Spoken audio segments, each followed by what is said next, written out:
MPs bonna babere wano. Njera mumpitira basuubuzi mu Uganda babere wano. Njera mumpitire Minister Matia Kasaija. Njera mumpitire abakwasaganya ekitongole ekiwoza omusolo mu ggwanga ekya Uganda Revenue Authority nakyo kibeerewo wano.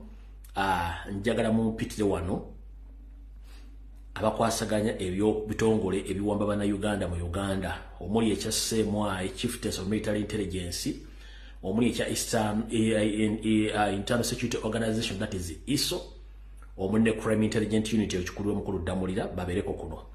Njala kwetagako muhozi Kanyarugaba obereko kuno n'abantu abasigadde video ejja basangayo. Kati okusokera ddala njala twala omukisa guno okusaasira family banaye bada Uganda kansoke mbabikire mwenna bana Uganda abalete bagobeda bya bufuzi na mawulire mu Uganda Uganda eviriddwako omu ku banna mawulire abakukuti babadde ku mutendera gw'ensi yonna Muganda Sharks Sali omukulu ono yawanga nkova mu Uganda n'agenda wangalye mu ggwanga lya America era badde ku TV zimwe z'amaanyi naye nga zo program gyaddakola bagiyita Street Talk Africa nga kwakola program ez'ebyobufuzi nezikwatagana ku kulwana eddembe ly'abantu ku lukalu lwa Africa. So Muganda fono actually bambi mukama amujjudde olwaleero yono kitalonyo ddala. So tutwala okusaasira kwaffe eri family ye abooluganda bakola emikwano olw'okuviirako muna Uganda ono Sharks Sali abasinga obungi Street Talk Africa mubadde mugimanyi programu ene badde bera ku TV ng'esinzira mu Africa Muganda foyo Sharks oba taata waffe mukama amujjuludde olwaleero kitalonyo abadde atawanyiza ekirwadde kya kansa ate nga yagamba nti tasobola kubeera na wali Museveni n'okulwala wadde abadde nga yalwadde nnyo yagamba tasobola kubeera kufiira mu Uganda lwakiri baliiziza mulambo kati ye ensi gye tubagamba nti abantu abaagala ensi ne kibamanyi ku Museveni mwe kyemutamanyi kibatiisa. Museveni si muntu. Museveni hola filimu ya ntiisa eri abantu abamba mumanyi. Kati Muganda force actually mukama amujjuludde afiiridde mu buwaŋŋanguse mu ggwanga lya America y'omu ku badde bakalakata Museveni ng'amutegeeza ebikolwa byakola nti bikyamu n'okukyaza abantu bonna abadde balwanira ddembe mu Africa y'omu ku bannamawulire badde bakikola okwetola ensi yonna. So abooluganda bakola emikwano aba Muganda ffe actually kitalonyo kufiirwako taata waffe oyo Muganda ffe aludde mu mawulire basinga obungi temujja mutegeera naye nga ffe tumanya badde bagobera ebyobufuzi mu Uganda ku Africa actually mukama amuwumuzemire ba family n'abooluganda mukama abasaasire tetulina kyakukola kubanga ffe nolyoku enjawulo ya budde bwekyo Muganda ffe oyo mukama amututte. Bwe tuvaawo awo njagala kusooka kuba wa Kigwalogi then tulyoke tusimbule. Ekigwalogi kya leero kino njagala kijja mu lugero olugamba nti ekiri atabaala kyekiri anasigadde waka. Ekiri atabaala kyekiri anasigadde waka. Ababadde bangoberera okuva lwe twava mu kalulu nga kawedde ke baatubbako nga tufunye ebitundu 75 ku buli 100. Robert Kyagulanyi Ssentamuke yawangula. Nakolanga program era kati ngenda bawa omutango oba ngenda bawa omulimu gw'okuddayo okugobera Facebook okugoberera page yange oba channel ku YouTube mudde mutunule video enkadde zonna buli kyonna ekijja kati essaazi zino nakyogerako dda. Twali twakava mu kalulu ne mbagamba nti bagenda kuleeta emisolo ne gye mutamanyiiko ne gye mumanyiiko nakibagambirawo. Ababadde bangoberera for good 4.5 years nga nkola programu zino. Buli musolo gwonna ogulwo ne kigenda maaso mu Uganda nakyogerako nga twakava mu kalulu ne mu nabyogera nga n'akalulu tekannaba. Njagala omuntu wana abadde angoberera emyaka gyonna ogambe nti ebimisolo bigenda maaso ebitta abantu n'okuwamba ba diversion zonna saazoogerako all along. Kati gino emisolo gye masimu infreeze simanya ani graduate taxi simanya byonna nabyogerako 4 years back. Lwakuba nti kati bweyogerako kintu kino Museveni asooka n'atulamu ebbali n'asooka n'asirika n'akireta n'akibateekako. So ekyo nno nekibagamba dda emyaka mukyala Mariam Mirembe ono abadde kuba mu mayi abaddeko emyaka miyitirivu nnyo nga ngoberera. Buli kimu nakibagamba nga twakava mu kalulu ne mbagamba ebbeeyi y'ebintu egenda kulinnya okutandikira ku mafuta ku mmere ku ngoye ku transport ku renti balinyise buli kimu nakibagamba nti bagenda kikola era ne mbagamba ani akirimu kati mutandise okiraba nabawanga amagezi muve mu akedi z'abasajja ne mugaana ne tubagamba mwegatte ku mukulu tuyambe tujjiko musajja ne mugaana ne muga fe ate bitukwatako Kyagulanyi agenda kwekalakasa tagitajja mu Kampala agende jasobola okwekalakasiza for us we are less concerned about politics. Kyagulanyi akugamba nti tewali ali safe okujjako ffenna bannayuganda nga twenonodde tujja okubeera safe. Kanza mukitegedde nti ensonga zitwogerako zikukwatako ne bona oba oli waka oba oli mu kkubo oba oli mu office zijja kukwatako. No one is safe until all of us we are safe in Uganda. Mbadde mbyogera almost for good 4 years ngamba buulira. Tetugenda genda wala nnyo. Mu kigulalo kikyaleero mwengenda okujja obubaka obategeeza mbagambe nti ekiri atabaala kyekiri anasigadde waka. Yoseriti Bahabulwa n'akabinja ke aka Tush Dynasty akayina enteekateeka efuga emyaka 5 plus n'ekikumi mu nteekateeka ze baakola bino byonna byalimu ebyokunyiisa abantu emisolo obajjeko ebyensoma na buli kimu byalimu naye ebimu tugenze tubikuba tubibasuuza mwe mubadde n'okubasuuza ekibba ttaka kye tugezaako okunyigiriza ennyo okubasuuza amataka gano enkola kati gye balina okuddamu okutwala mu properties mu b'amataka kwe kuteekawo omusolo ogwa property rate omusolo gw'okujja ku bizimbe ne ku mayumba ne gy'osula bagenda gikyajinga omusolo naye emisolo gino gyayita mu kimpukumpuku egimu tegyayita na mu parliamenti ng'era abatula ne bagibaga ye Minister of Finance ne Uganda Revenue Authority Museveni abasayiningirako busayingize mu kikole kati mwina akapande ke mulabye olwalo ke tupostinze akapande kano akakubye ekifaananyi n'essiru gye bataddeko temulowooza nti abadde tategeera ako kemulaba ono ekizimbe kye bakitaddeko siiru KCC ne mugamba notes emuga KCC notes property sealed off for failure to pay property tax management bakisiringa off kati abantu mugenda sanga ekizibu kyekimu kigulalo kikyaleero nti bagenda tandika obbabala emisolo gye mwali muwuliddeko gye mutawulirangako nga giyise mu property rent basiringeko ekizimbe kyo bakuyite mu kooti bakusindikire samanzi oleme okubalirira omusolo gwe bakubanja ekiddako ekyobugagga kyo oba ettaka oba ekizimbe bakitunde ku nnyondo either nga KCCA ekikola oba Uganda Revenue Authority nga yekikola naye nga jjukira bali mu KCCA n'abali mu Uganda Revenue Authority mwakitegere nti abasinga obungi bakkaada ba ISO abalala baseemwayo ate nga bonna baakabano so kati lutubadde tubakubye nga tubajja ku bintu by'okuba nti batwala amataka direct ne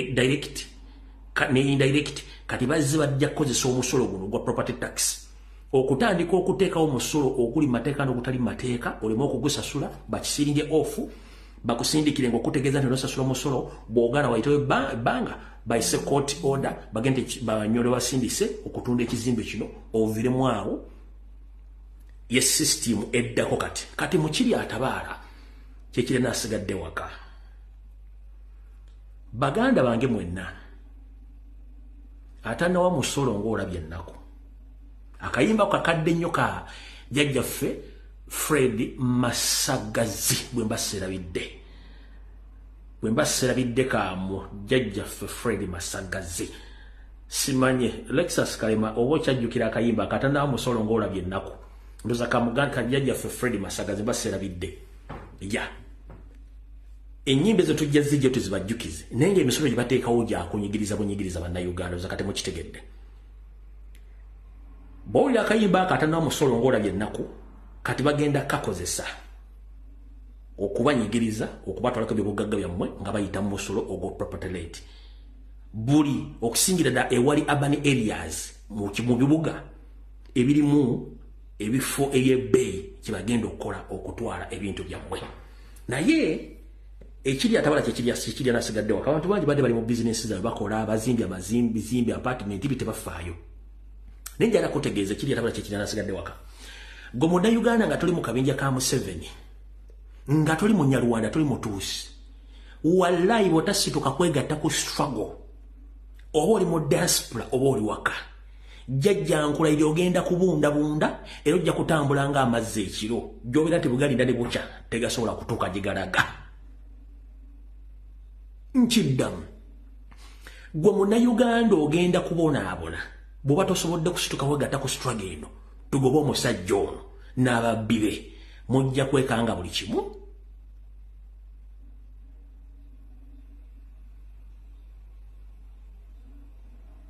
Bakitutte naye nga mbadde muwoza tebinkwatako kubanga mbadde mukola bizinesi nga muli seefu. Mujjukire nti omusolo guno gukkakatako gwe olw'ensonga nti bagwawulamu. Gwe gw'oyita nti ye mukama wo yetasasula musolo naye ng'ate omulala gwe asasula omusolo ate gwe muntu afuna empola ng'ate afuna ennyo tafuna ki tasasula musolo. Kale ndowooza kyekibadde ekigula lwegikyaliro katugende ku vidiyo eyatuleese.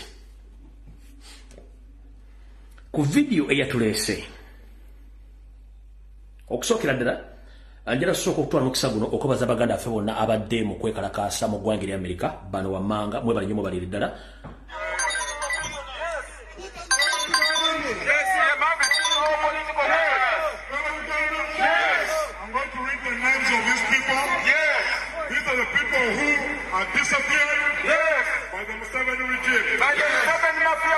We also have names of people who have been in jail for 4 years without any justice, without trial, without rule of law. So these are the names. When I read the name, it says bring back our people. Bring back our people. These are the list of the Ugandans who have been abducted and kidnapped by the Museveni regime, which is financed by the World Bank, IMF. What is normalcy? What is normalcy? What is normalcy?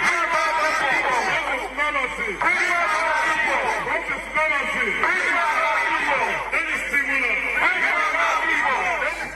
Obudde tulina butono nnyo olw'ensonga nti program nagibawadde njala kuzanya butambi buno.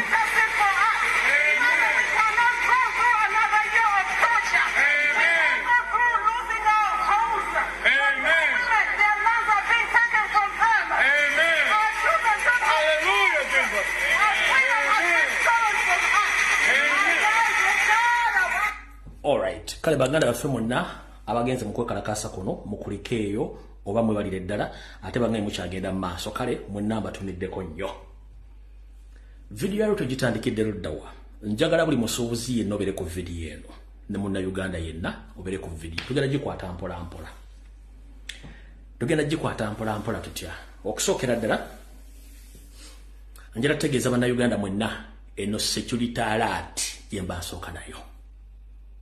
Mumpulirize bulungi nnyo eno security alert. Nzize ngamba nti WhatsApp groups nungi naye ate mbi. Bemba munetegerezza emirundi gyonna gye mbadde ku social media n'ebbanga ddene nze siwali munsi ya WhatsApp group nagala okukola WhatsApp groups. Olw'ensonga nkimanyi nti WhatsApp groups mbeera mbambega ba Museveni. Kati okusinziira ku sources zange bagambe bategeeze. Bobo omanyi ng'oli wankyukakyuka. Ngera omanyikiddwa nti oli byabufuzi. Ne oba oli WhatsApp gy'obasigalamu ya family. Ne WhatsApp group ez'ekyalo eza business simanyi ez'oku mulimu simanyi ez'awaki muziveemu. 1. Ekitongole muri ISO CMY bayina enteekateeka okulangirira nti WhatsApp groups zikozesebwa batujju mu Uganda. Bagenda teekamu oba already mu WhatsApp groups mulimu bambega abajjamu conversation zammwe ne baziwa ebitongole omuli Chieftains of Military Intelligence ne ISO ne police ne SFC era ogenda okulanga batandise okutrackinga omwomu nga bakwata nga webuuza bakutte ddi kubanga WhatsApp groups ezo mulimu bambega ba Museveni abagenda batrackinga WhatsApp groups zino. Kati mbategeeza bw'obanga oli munnabyabufuzi ng'oyagala nnyo enkyukakyuka gwe nga tasobola kusiba bigambo byo soka wejje mu WhatsApp group ng'obudde bukyali otherwise bagenda kutrackinga bakwate. Mbagambye mbategeeza ekitongole kya CMY ekya ISO n'ebya SFC bateekateeka okulangirira nti WhatsApp groups bubinja bw'abatujju mu Uganda obulwanyisa okujjako Yoseri n'okukyankalanya eggwanga so nga ate bakikola mu bukyamu kubanga WhatsApp groups ne mu America gyeziri wala gyeziri ne kati bano bakitidde nti abantu bangi information kati zitambulira mu WhatsApp group nti oyinza osanga WhatsApp group ngirimu abantu omutwalo gumu abantu 15,000 kale abantu 15,000 bw'obanga balina ekigendera kimu basobola okukola ekintu ekikyamu kati bano beeraliikiridde okusinza ku intelligence yaabwe kati njala kugagwaliyo ng'okyali mu WhatsApp group okujonga ya family yo gwe ne mukazi wo waba Oluganda kuna mikwano no abooluganda nga family gisigale mbanga si ya family va mu WhatsApp group ng'obudde bukyali nkidda muva mu WhatsApp group ng'obudde bukyali oba oli mu diaspora oba oli luddawa please va mu WhatsApp ng'obudde nga gwoli wankyuka nga tosiba bigambo ogiyita muve mu WhatsApp group okusinza ku information gyefu munamuganye banziika ttanda kukola nsi abasigadde tujja gende wammwe ekyo nakyo nkyogedde nkimaliriza kale nno njagala tusooke tutambule mpola ekirala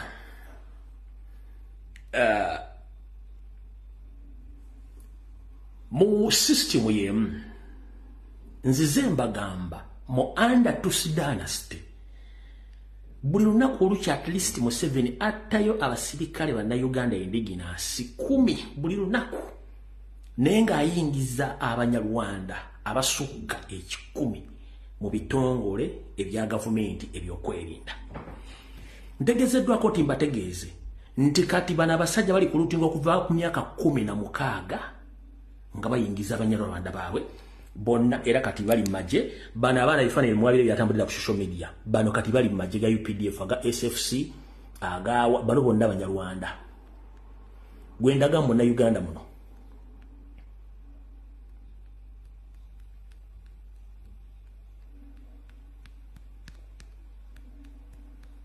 bano bebali kati mu byokwenda by'eggwanga bano bole bulungi nnyo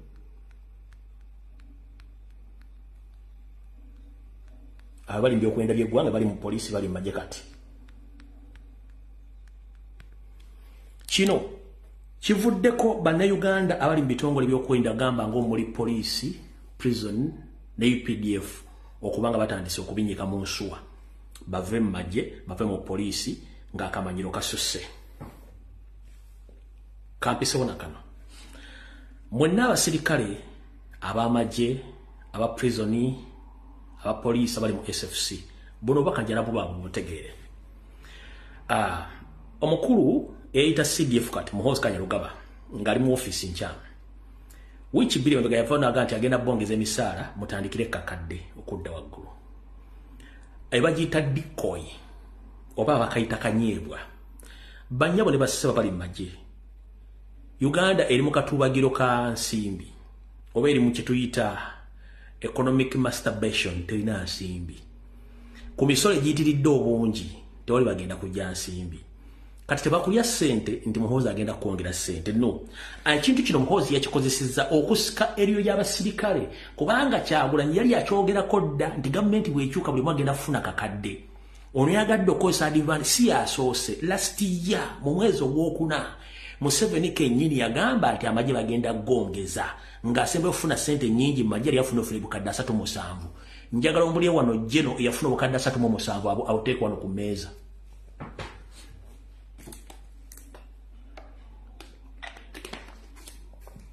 njala ombulye wano jeno gwe bayogeza ssente ng'afuna obukadde 37 taliyo kati mubabasise eriyo Muhoozi kubanga Muhoozi ayagala mu mwagala essaawa zino ng'ate tekijja kusoboka so mwena njala bategeeza abasirikale ba Uganda okusinzira ku misolo empya egiriwo ne bw'anaabaga nti kale bazibateereddeko ojja sigala ng'ofuna ssente zennyini z'obadde ofuna mbooza lwaki obadde ofuna 40 ne bakongezaako 6 yonna bagenda gisalako bagitwala emisolo gyabire so ng'osigale ng'ofunaana kati oba ofunidde luddawa kati kyemutannategeera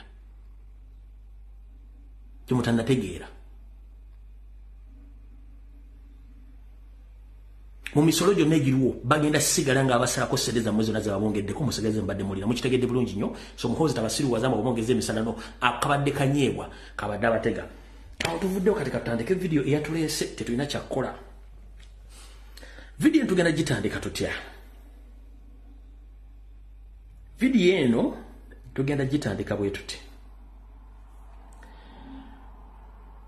abasuubuzi mwenna kasooke mbategeeze okwetoola Uganda yonna njala mukimanye nti Uganda erimu ebiwayeebi bibiri ebiwayeebi ne bibiri kwe kuli eky'Abannayuganda bannakabala mwe benjogera nabo n'ekiwayi ky'abagwira bajja okuwamba eggwanga be bali mu gavumenti kati ekiwayi ky'abagwira bajja okuwamba eggwanga be balina amagye be balina emmundu be balina amakomera be balina zimmoolo be balina zisupamaketi be bali mu Uganda Revenue Authority be bazimba buli ku luguudo oluyingira n'olufuluma Kampala ku sipiidi sente bazijjawa kibuuze nze nja kikuddamu bano abasajja tebasasula misolo mwe mubasasulira emisolo era gwe oyagala okumanya tebasasula misolo emisolo gyonna gye baba bataddeko gwe buuza kwagusaba ye gwe guli luddawa gwasasula buuza Sebalamu omusolo gwasasula guli luddawa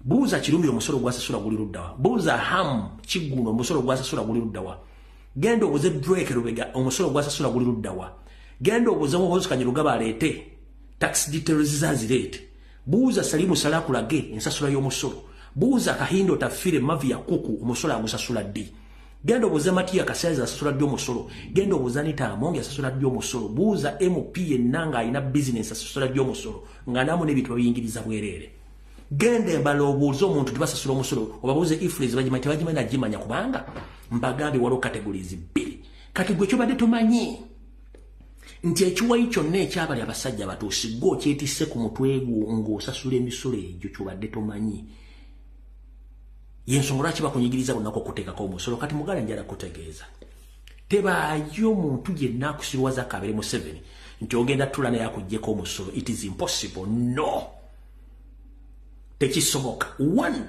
emisolo gyonna egifulumya essaawa zino njagala ombulyo ku lunaku lumu baali batudde mu parliament mu setteeserezo ne baleeta emisolo gyo giteesaako njagala oneetero session yeegi nga bateesa ku misolo gyonna egyo gifubutuseeyo nebagee tugenda genda mpula njagala ogende mu parliament archive ondeetere session yemu olutuula lumu parliament ng'etudde eri mu kuteesa ku misolo emipya egigenda okuteekebwawo olundeetere teruliyo olwoza lwaki bafunye nnyo interest mu kwagala ogiteesaako nga gyayita dda nga negimu giri mu kusolozebwa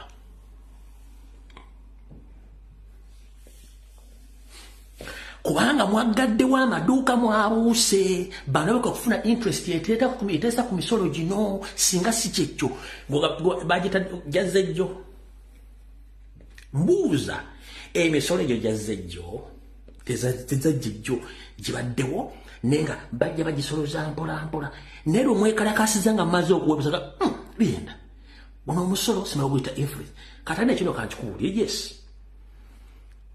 omuwagizi wa gavumenti agenda kukubulira agenda kuga nti bagitawo ifreeze oba receipt nti it's an application nti oba invoice kuba ne bogenda ku Google Play Store bagita invoice era jja kuno njigambo ifreeze kijja kuba wagirakanga invoice naye sooka obuuzemu ekibuuzo gye baŋŋamba nti invoice bwemba nnyingiza byemaguzi mu Uganda either ndi ku kisaawe Entebbe ndi Busia ndi Malaba ndi Katuna ndi Kakitumba ndi Luddawa buli piisi y'ekintu gye nnyingiza mu Uganda ngisasulira omusolo n'endyoka nnyingiza ekintu ekyo mu ggwanga okitunda lwaki bwe mala osasulira ebintu bye mbingiza mu Uganda mbiteeka mu sitoowa nebita mu dduuka ate gwe jja n'olingiriza engeri gye ntunzemu ekintu ekyo ate noyagala nziremu nkuwa omusolo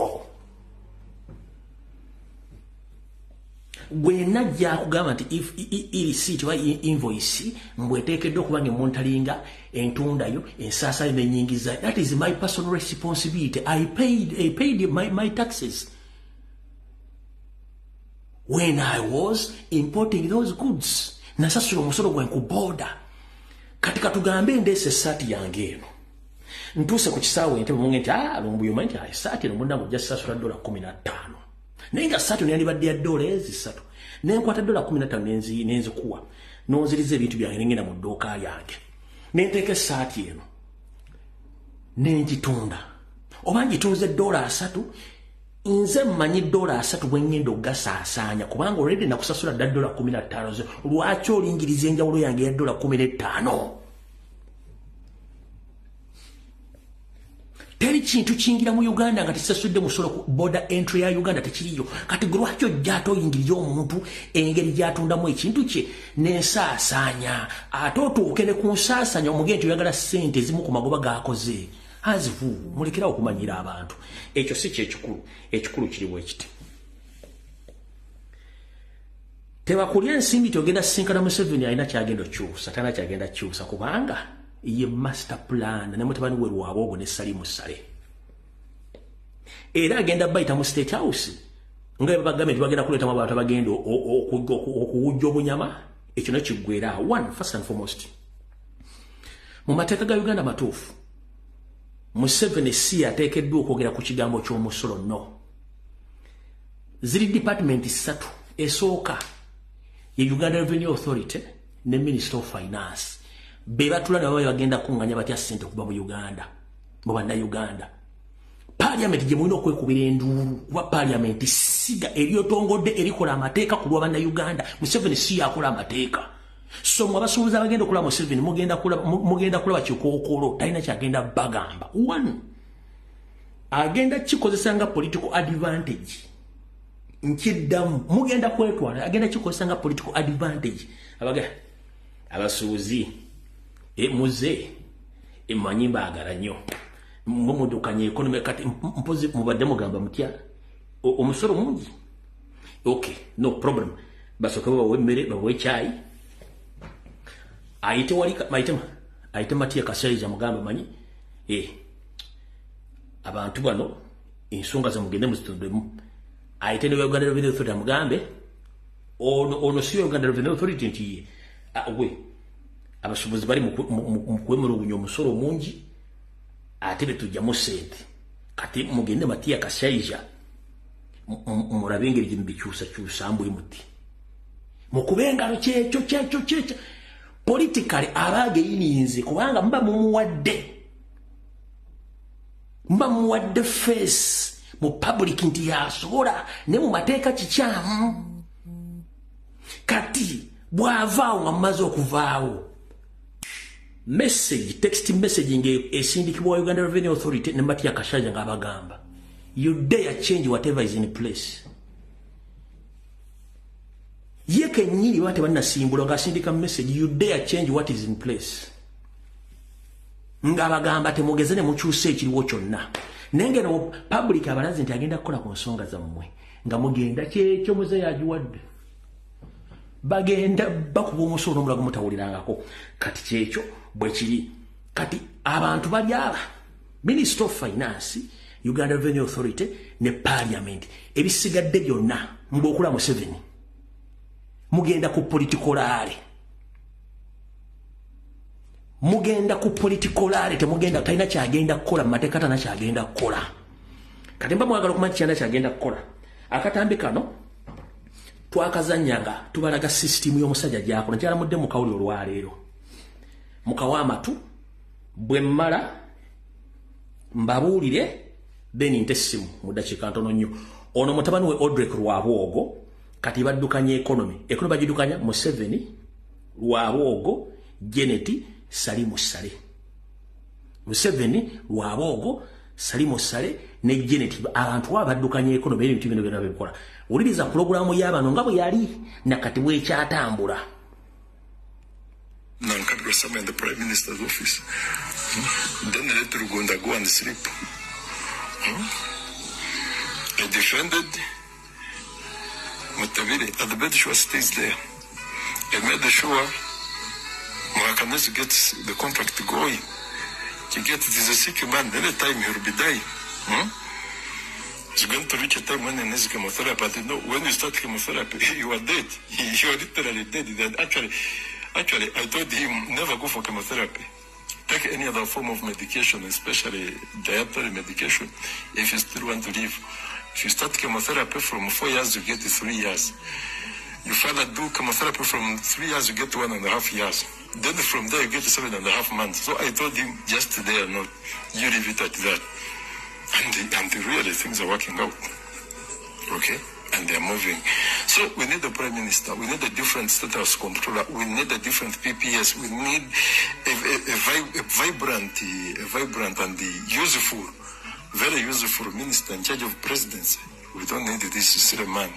Then when we go to the ICT, the government spokesperson, the person in charge of the media house, should be somebody very reasonable. Very reasonable. Very reasonable. See how Donny Wanyama has been doing his business. Things have been okay. They've been moving very well. Now we have to fight and make sure that we have a very good vision group head.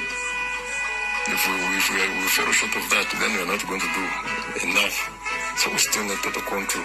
Now there are particular people we need to weed out to the Uganda Broadcasting Corporation. Because if we leave it the way it is slowly getting hijacked and giving platform to useless things instead of promoting what we already have. They normally want to charge me when I take my advice there for my businesses. I told them we are going to make it. And we're going to make sure that the things, work out. Now look at the stroke that happened in Kenya. They thought I'm going to lose anything. Why would I lose anything? But how many people have lost the market?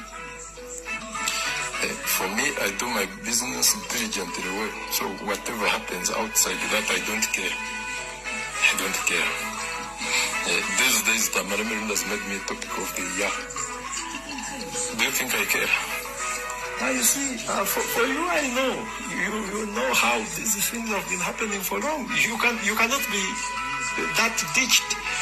But just somebody who goes yapping. And moreover, on these useless radios, you go to these useless radios and televisions, which they have no audience literally, and you bash me there, it is okay. It is okay, I don't care. I don't hold any public office that I'm going to be convicted, I'm going to be blamed by anyone, that the IGG is going to summon me, Parliament is going to summon me, I will control, and anybody who proves to be very stubborn, I'm going to hand all of them. We need a different speaker, a different deputy speaker. Let Orania take off. If Ruth fails on her job, I have so many people who can do the job. Sarah rejected. It was like, no, me, I'm loyal to Kada. Said, most of you people from the East are simply stupid. You are literally stupid. But they prefer to work with the Northerners and the Westerners than all of the rest. They do some good work. So we need the URA as well. We need the minister, the fresh minister for... We need what? URA, Uganda Revenue Authority. Katia Katambi Katandi Sekano. Ulida. Transport, you see, Katumba Amara is becoming very powerful. And is being observed and respected by the army. Something I'm lacking. We need to bring him down completely. We need to create a war with the Muzai's Grab, with Kajina. That fight is going to have him kicked out. Let him go back to general services. Or let him get a different ministry. He doesn't deserve to go into works. Let him start some silly things out there. So now the whole thing, you see, when you look at operational regulation, look at this young man called Ham. He wanted to start a project that would humiliate the general. Oh, sorry. How could such a thing happen really? For you start an agro-processing plant. So the rest of the world will be asking now, Operation Wealth Creation has been here for long. Njagala okubire Hamis Kiggundu esimu mbuuze kampuni gye yali atandiseewo eya agro processing esobola okutunda kasooli etunda omwemba binyeebwa kampuni yatuuka luddawa ono kyayogerako nti Hamu yakola ensobi otandika business eyenkanankana neyassale ate yatandikawo tugenda mu maaso mpola getting about $500 or $600 million every year, and we don't have an agro-processing plant. That would be humiliation on the big bro to the first family. It is something we do not accept. We need to fight this man completely, and we sway him off the ladder. Let him go down there and start, We make him a tabloid man, but let him not feature. Seriously, he's still too young to be so successful. Too young. The man is not yet 40. For us, we started seeing some real money when we had almost clocked 40. But now this man has an empire from, I think he started building this empire when he was around 24, 23. There. How lucky should the Muganda be? After spending 35 years in the power, 100%, 99% of the power should be from one region. The wealth should be from one region. The rest should be either puppets or employees. And at the best, they would better be slaves. That is the new Uganda we need. We need a dynasty, a very serious dynasty. I know His Excellency doesn't like these things, these ideologies. Doesn't want these ideologies, but I'm not alone with such an ideology. We are going to seize education and health completely. We become part of it. Then we end up in agriculture and the Premier's office, control the refugees and all of those. Then we extend beyond all boundaries and make sure that we are the people in charge of each and every aspect. Then we go to the private enterprises. Uganda are very sharp people. They're very good businessmen. They can survive even with the smallest amount of money. That is their talent. We are not there. So let them do the donkey work. We do the prince's job. Let us be the kings. Our children will be the prince, the princess, and the princesses. Then let the rest be the subjects. I'm talking about the business. The subjects will toil to do the work to sustain the kingdom. So whatever they do will be for. Njagala nze akatambi kano mu ddakiika mu emabega bwet. Olyoka omanya gwe wagenda osinkana Museveni nti nakyagenda okukolerawo. Gwolyoka omanya omusuubuzi ali mu Buganda mu Kampala baali bategeeza kibaali bategeeza ggwe. Yessa batandika obbanyiga ebitooliro mutegeere. Naye tubako ebigambo bino temutegeere. Kankaze eddakiika emu wano. Ndowooza we wano oba. Wulira bulungi nnyo. But now this man has an empire from, I think he started building this empire when he was around 24, 23. There. How lucky should the Muganda be? After spending 35 years in the power, 100%, 99% of the power should be from one region. The wealth should... Ebitundu 99 obufuzi n'obukulembeze bulina kuba n'amaanyi nga gali mu region egi nga yagwanga eri. Kiki ekiriwo kati? Genda mu maaso. From one region, the rest should be either puppets or employees. Abasigadde mulina kubeera bisiraani oba baddu bawo bakozi b'abano bano kyekigenda mu maaso. Tugenze mu maaso. And at the best, they would better be slaves. That is the new Uganda we need. Abasigadde mugenda kubeera baddu mu Uganda. Bo Uganda gye baagala kati eriwo. Tugenze mu maaso. We need a dynasty, a very serious dynasty. I know His Excellency doesn't like these things, these ideologies. Doesn't want these ideologies, but I'm not alone with such an ideology. We are going to seize education and the health completely. Bagenda kwata system y'ebyensoma eyo twagibagambe edda baagyonoona bakwate n'ebyobulamu bagitte kubanga bo balina ssente zibatwala okubajjanjaba. Tugenda mu maaso. I'm part of it. Then we end up in agriculture and the Premier's office, control the refugees and all of those. Then we extend beyond all boundaries and make sure that we are the people in charge of each and every aspect. Then we go to the private enterprises. Uganda are very sharp people. They're very good businessmen. They can survive even with the smallest amount of money. That is their talent. We are not there. So let them do the donkey work. We do the prince's job. Let us be the kings. our children will be the prince, the princess, and the princesses, then let the rest be the subjects. I'm talking about the business. The subjects will toil to do the work to sustain the kingdom. Mujja kubabona abonera. Mukole emirimu okuva ku machano l'eggulongo obulogoye nga mukolera abalangira n'abambejja b'abatuusi mpaka okuyimiriza wakabaka b'abatuusi. Kiki ekigenda maaso mu ggwanga kati maama taata ssebo. Oli mukaana iflizi, property tax, income tax, pay as you earn as you pay, simanyi biki kokodiosis pay, simanyi tax biki n'ebirala bikyajja. Ndowooza mutegedde bulungi nnyo. Mpola baba basenvula mukanudde maaso kati tugenda kulaba Museveni. Gale edduuka lyo dewaka akediza abana abasajja muzivu. Tubasomesezza ebintu bino bituleetedde obuzibu. Wamu tetusobola kudda kulaba famire zaffe. Tetusobola kudda Kampala. Mpaka nga Museveni avuddeko. Akedize mulimu z'abana abasajja. Basi ze mutambulemu z'abana abasajja. Petrol station zemugulako amafuta z'abana abasajja. Yogurt gwe munywa w'abana abasajja. Amayumba ge musulamu ga apartment g'abana abasajja.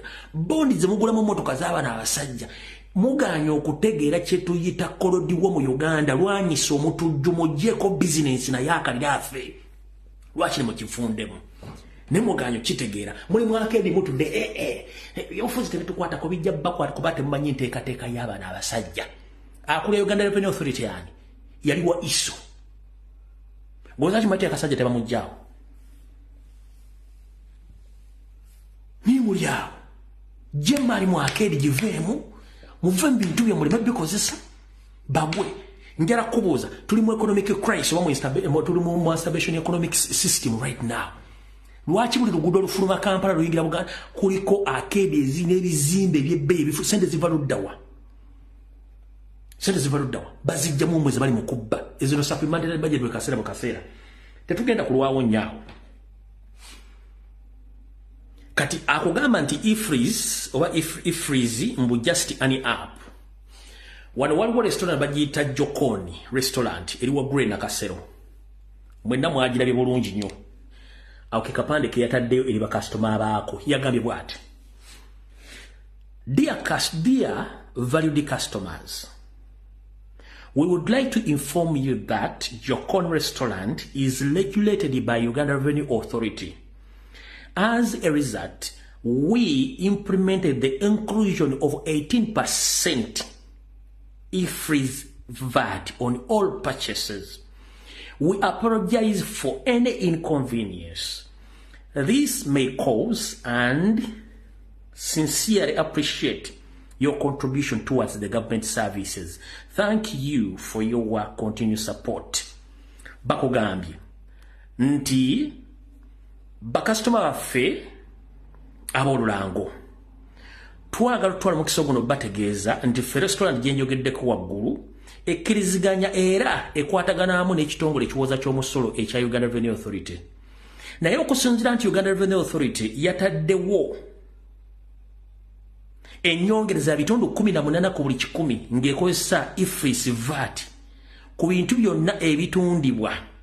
Tugezaako nnyo okubeetondera olw'okuba nti muyinza okuba wafunyemu obuzibu ku bino byonna ebibadde by'okuteekawo enkola eno, naye tukikola olw'okuba tukkiriziganya n'ebigenda mu maaso ku nkulaakulana n'okwongera ebigendwa bya gavumenti eno mu Uganda management. Kati oli akugamba nti app muveeko mulabe edduka. Kati kankuleetere mukyala Betty Nambooze ng'akunnyonnyola. Bwe nva ku Betty Nambooze nkuzannyire musuubuzo mu ngali mu kubba mirango egyasimbulira n'abasezi ku kyalo olyoka otye. Ono Nambooze ng'akunnyonnyola. Njagala buli muntu ategeere nti gwe bw'oba oyimirira awantu wonna n'ofuna emitwalo 27 olunaku omusolo gujja olina okuba ne tiini namba. Olwaleero bw'ogenda okuwandiisa ekyapa n'ogamba bannange nze Nambooze naguze ettaka, olugenda okukola land transfer bagamba leeta tiini namba. Kakati nze olw'okuba nafu ate eggweraba bitandisanga byandaga muntu ettaka eryo zambali kiwulire tesikugula kwokka ne bwemba kati nganze jjajjawo namboze nga nze nfudde nga nkuwa n'oba ng'ojja mu mannya gange ozze mu mannya ga Zambaali wampa buwi nga muzzukulu olina okuleeta tinnamba era n'oleeta ne siringi 5 ez'omuwendo gw'ettaka eryo siringi 5 kyokka neeri waliyo owero si wanu agamba mpa 10%. Owulidde naye n'onagamba nti buli miliyoni emu gy'otunda ku ttaka tuweeko emitwalo emeka 5. Okiwulidde ne bw'oba toguze ggule naye ng'okyusa kyapa kigende kikufaanane. Bano nabayita emukono ng'enduulu eri bo kye baakola baatuula olunaku lumu buli eyafuna tiini namba ne bagenda ne banoonya ennamba yey'essimu ekibuga kata kikwata omuliro gwetukubanja biliyoni 9 gwetukubanja biliyoni gwetukubanja bwe nategeerera nti batabuse omu ku bantu benkola nabo bentambula nabo banaba saasira nga bamugaye tukubanja miliyoni 13 omutima tu ne bamugamba nti tojjukira nti walinako ka botiiki ekireka wakaggala. Owulidde okukkakana mu kwewozaako nti kale byonna tubitegedde nereeta waawe 97 obijjako kakati bassebo ne bannyabo waliwo ekintu kimu kye twabagambanga gavumenti eno tesuubula yejja mu by'okusuubula ate bwe yali yejja mu by'okusuubula n'amabanja netugalya mangi kati bo basigaliza ekintu eki bagenda kukyajinga income tax ku kye tuyita non-business asset. You don't take time to listen. Okyayogera ku waifris bagambye bw'onooba otunda ettaka oba otunda ennyumba yo ojja kuddayo osasulenga gavumenti eno mu proposal ze baleese. That's why there is no nkugezaako kuwa the real debate is here. Ng'okyoyogera kyekiri kye nagambye ekiri atabaala neyasigadde waka kijja mukibonaayiza ng'omuntu ayinza okuba ku TV ng'alowooza abo boogera ku byabasuubuzi balimbyabo byabufuzi ogenda kubanga bw'ogula ettaka bw'otunda ettaka lyo gavumenti ekima 5% ku ssente z'otunze ku ssente z'ofunye ku magoba ago g'otunze. Buli omu bagenda mukozesa lisiiti eyo kitegeeza ojja kukolanga endagaano n'ow'ettaka agenda kuba ne lisiiti nkutidde ngezaako okubuulira nti please kino tekiri ku musuubuzi yekka kigendako ng'ojja kikutuukeko gavumenti etufunira ssente ng'oyanikawuutandise okuyiga ebirina okusetinga direction ya pace mu program. Ekyokubiri ng'ovudde ku ekyo kyokka mu proposals ze baleese bano aba URA kwe kukendeeza omusolo ku mwenge guno ogwa kombucha. Alwa buno buzaamu amaanyi simanyi gye kombucha kubanze sigunywa naye nze nkubuulira biri mu taxi nti kombucha baga nti bannayuganda mubawe omwenge mungi banywe nnyo bagangayire. I'm telling you owakana temwakire gavumenti ya minisita Kasolo mwami Kasolo si ye ng'omuntu gavumenti yaabwe mu byereeta kwekendeeza omusolo ku mwenge eguteeke kwona atunda ettaka lye. Nkuwa ekirala gavumenti ya mwami Kasolo esonyiwa abantu buli mwaka omusolo gwa buwumbi 600 abataguwa nga munnayuganda yalina okugubaweera ngabo besonywa bebaluwa mpako ku example ezo abo bonna benkubuulira beba musiga importers. I'm trying to tell you tomulidde nga ga Uganda Hotels Owners Association omanya abaleeteramu ebintu nga si bya hoteri abo nabo bali omubandi tofa. Don't worry, you'll get your chance and speak. Kakati bwe tujja ku ekyo mu kirala kye baleeta ye fuel levy okujongeza siringi ndowooza 10 ne siringi 3 ku mafuta g'ettaala. Manyi gavumenti yoona eyagala nnyo omulimi n'omunaku akyali ku mafuta g'ettaala. Kakati omunaku ali eyo mu kyalo mwami Kasolo agamba ne mwami Museveni nti ku mafuta g'ettaala g'obaddeko $1 nti ayagala nnyo okozesa amasannyalaze ag'ebbeeyi agayitawo kakati nago agongeddeko essente kerosini amutaddeko eyo yalwanirira nnyo omwavu era ayagala kumujja mu bwavu.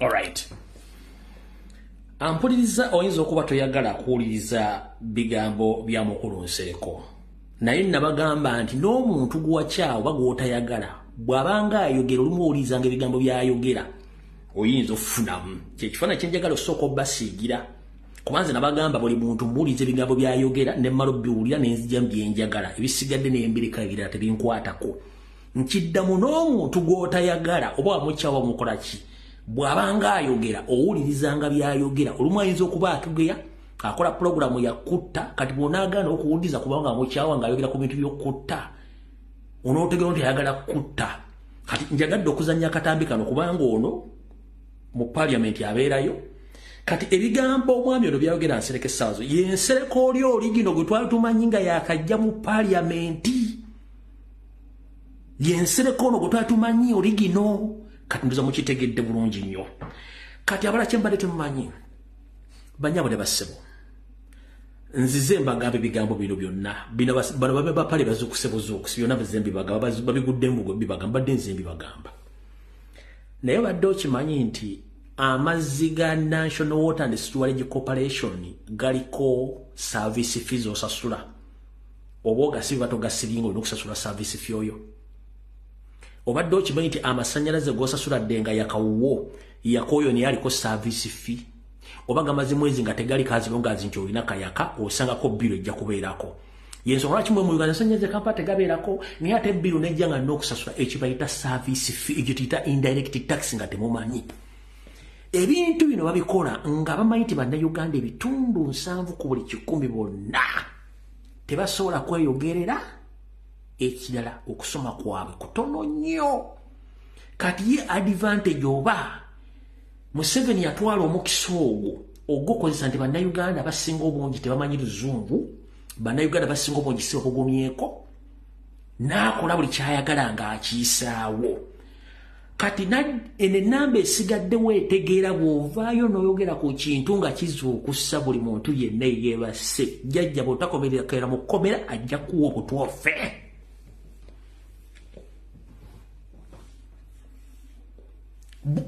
kubana ebitundu 7 bitala basigadde nga bulimba n'ebyabufuzi n'abala aboogerako kasitogezaako okuzuukusa bannayuganda bali babba agenda kuwa obutwa okukwata okusiba oba okukuba amasasi ofe kyekyo kigenda maaso mu Uganda kati mbadde mukimanyi amasanyalaze gali bategaliiko ogasasulya service fee indirect nga tomanyi as well n'amazzi ga National Water ndoza mukitegedde bulungi nnyo kati ye Uganda gye mbadde temumanyi wenjagadde mbategerezaawo kati wulira omusuubuzi ono ngenda kuta amasimu wulira omusuubuzi ono ng'akunnyonnyola mwana wa buwala muto niye mukambwe nnyo okusinziira ku bigenda mu maaso mu ggwanga wulira muje baliko basebo ne banyabo abasiraamu salamu alaikum wa rahmatullahi wa barakatu abatali basiraamu mukama yeebazibwe banange ekituufu kiri nti ifiriisi eyo gye batugamba okusasula ifiriisi eyo mwe muba nga kumwe waliwo amanyi LC Waikiki ekiduuka ekyo kiri ku Acacia Mall oba mumanyi Mr Price oba mumanyi ku Shoprite eyaliwo ku Mamas and Papas ezajja ne ziggalawo kampuni z'aba South Africa ne Kenya nyingi nnyo ezizze wano ne ziremererwa na ku mati zonna ziwucumi because of IFRIS karisiiti ako system gye bagala tuyingize mu maduuka gaffe ye system of which it is going to cost you ekitonda nnyo miliyoni 5 n'okusoba teri kusalira ku customer ate account yo URA eba oba nkinyonyole ntya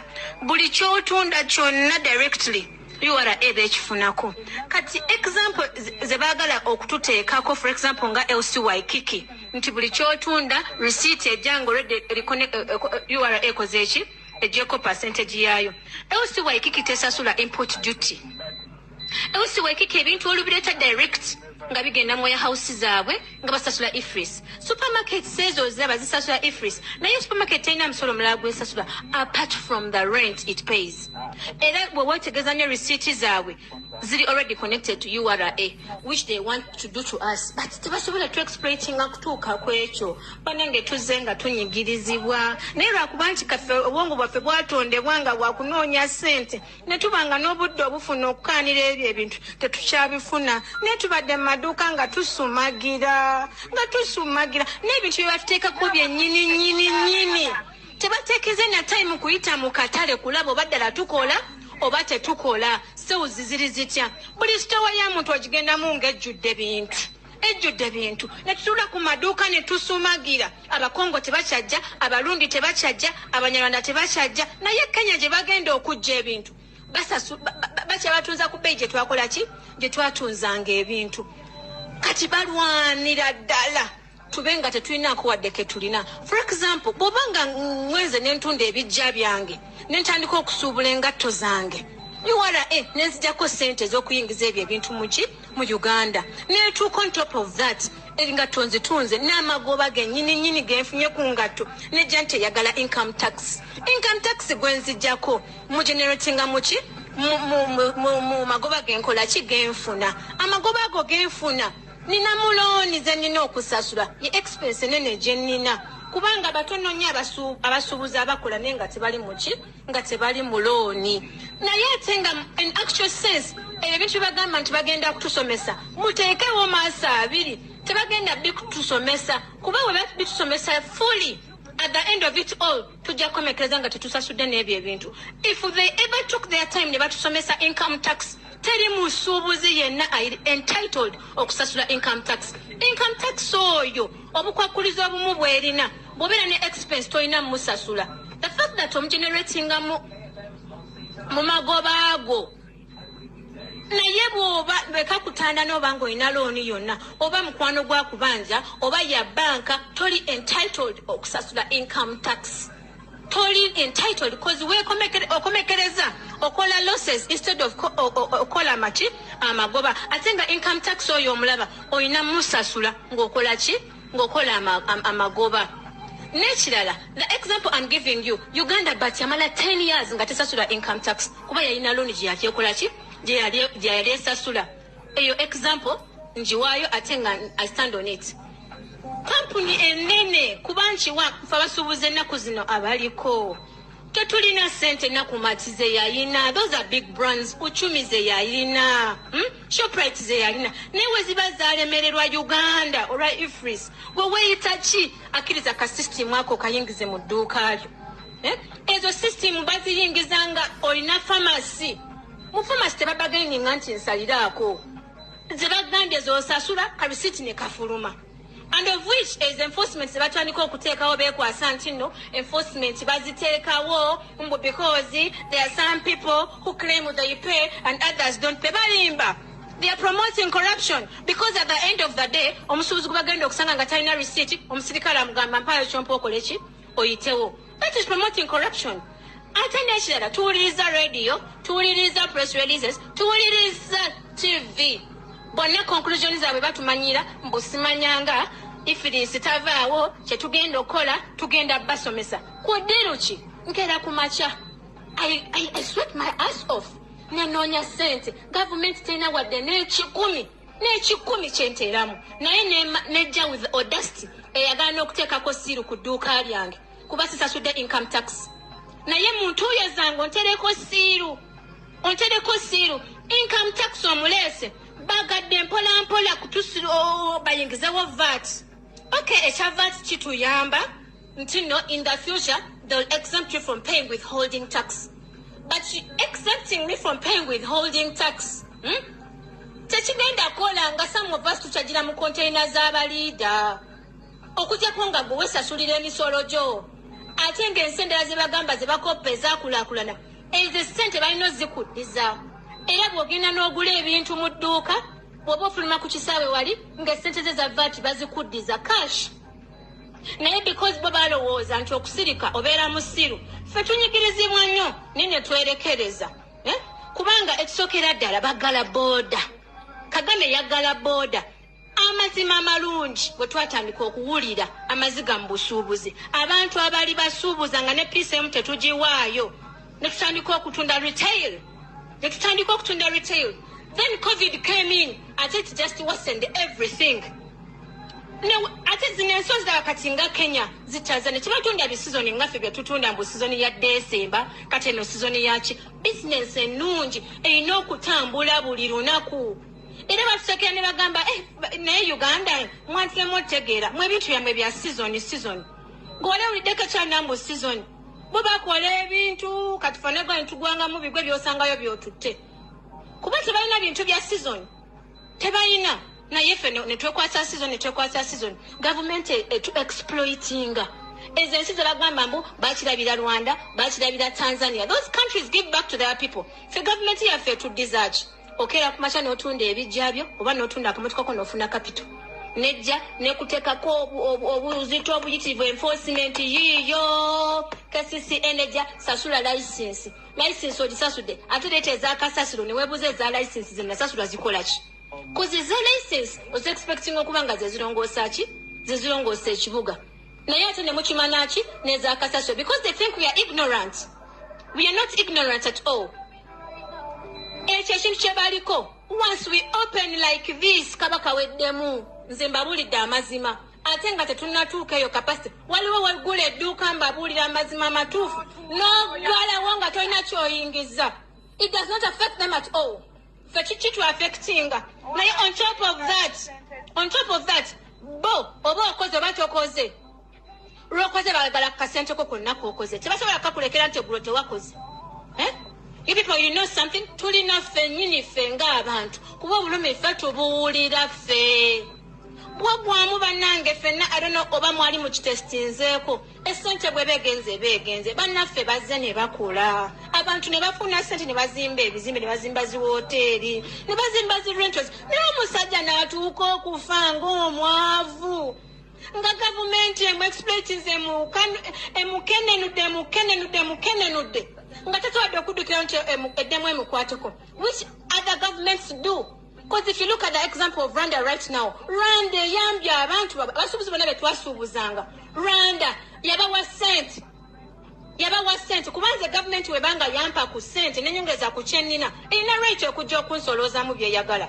And in any case mbamanyi it will give back to me because by USA UK what government ziwa abantu bawe ne baba mayumba abaana baba amasomero ne basoma omwana omunansi takwatibwako mwezi ensi kuba bamanyi nti government nti bamama batata basasula emisolo naye omusuubuzi akoze musajja atunayavula n'empale ne zigwa naye kuumira mu kyalo kuba atambu bajja musekerera mu kibuga naye nga weerabira essente ze yawanga gavumenti kubanga bw'oba osasula omusolo obanga atereka abasinza Katonda tukimanyi nti buli lw'osaddaaka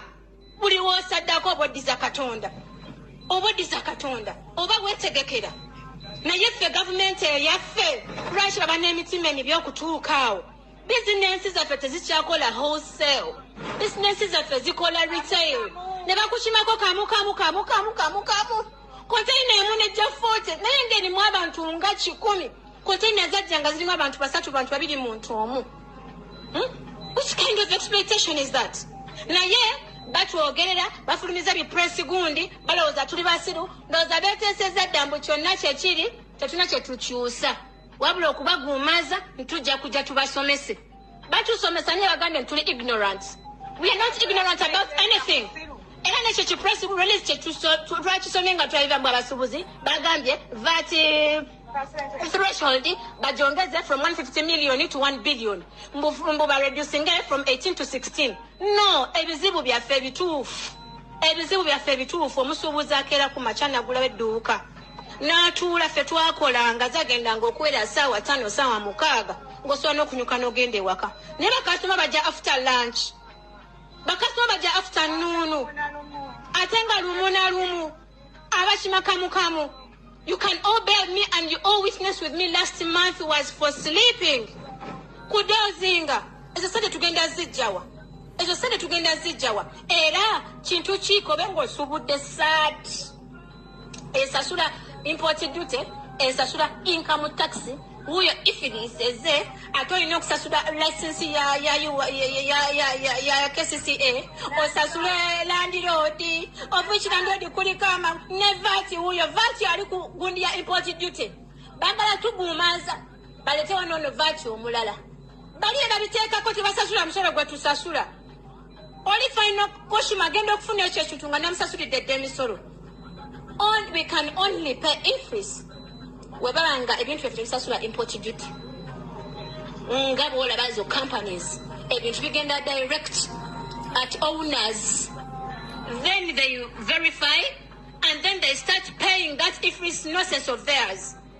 Naye tuveeyo twogere nga ffe ng'omuntu mukakasa ayina edduuka obulumi ffe tubuwulira n'onyuka n'ogamba ku munno bannaye leero bakasitoma babuze ne mukomekeza nga muli ku kyekimu ebyokwekazaakaza n'olimba munno nti wakoze nga indeed tewakoze tebikyaliyo kyobola bennaku zino ne bajja nti Land Road akugaliddewo rent osomugamba mpa ebintu byange mbijemu ekitaali luli kuba luli walwana n'ogenda n'ogyayo ssente n'okola ki n'osasula bakugireko siiwo era Land Road waffe omu yagamba munne n'amugamba ebyo byemuteyawo abantu siiru ennaku zino tebigenda bakolera osanga akaduuka nga kalimu abaana 3 abo abaana tebalina ssente ogenda muterako siiru amala kugambe kanzemu ebintu byange naye ebyedda omuntu yaddukanga ate munaye naaswala kangende nkola kinewa batalina.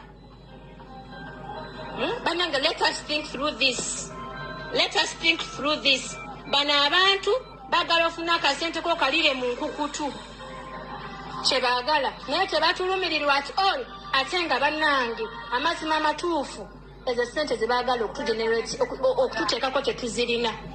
Tuveeyo ngaffe we make a press conference ng'abasuubuzi lwaki batwogerera ababoogerera lwaki tembasinze bagenda babasuubulire China tutambula China obugere ne buzimba n'oteekamu obwongo buli ssaawa olowooza ku bbanja lye bakubanja lwaki tosobola kutuula n'onnyonnyola ensonga yo bulungi temubikkiriza bakasitoma betufuna ajja ku dduuka bansalireko oluusi n'obalamu mutwe nebyonogatiriza nanga kankyejjeko kasita kapito wange akola ki akomawo n'okiwaayo ebyo kwano ifris togenda bikola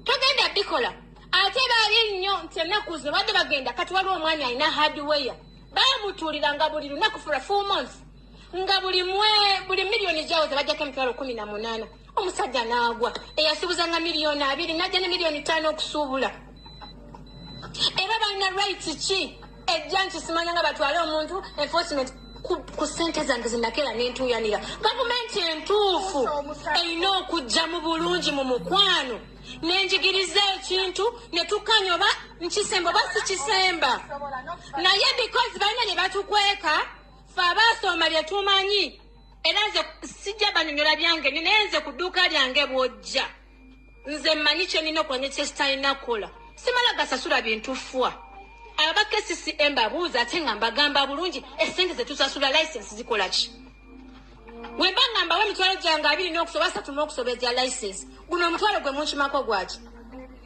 abaana bange mbasasulira fees bwe ndwala ne nejjanjaba amazzi gange nengasasula amasanyalaze gange nengasasula akamotoka kange nze yakeegulira mu ntuyo zange mwezi mbawa ziragawanga ne bwe mba njavu wadde ne mba nnoonya bizinesi yange ogizzaawo teri wadde gavumenti esobola kunzirukirira bwe bagamba mbunno tukole amakolero busimanya bintu tubisuubule wano oli ngamba olina kyogenda okunyongeramu bannange twebeereremu gavumenti yaffe mbi ate tetulumirirwako wadde n'ekimu naye kino ekintu it has been a wake up call ekintu kyaffe kibadde kirungi ku BBC ku CNN byonna bijja kutuuka kuno okwekalakasa okw'emirembe ate nga n'ekirala be bakitukole bakitumanyiiza kye baatukola mu covid kyatugumya kubeera okibalamu nti okudda ku dduuka ntuule nsumagire neralikire yuwala zenino bawa oba okitegedde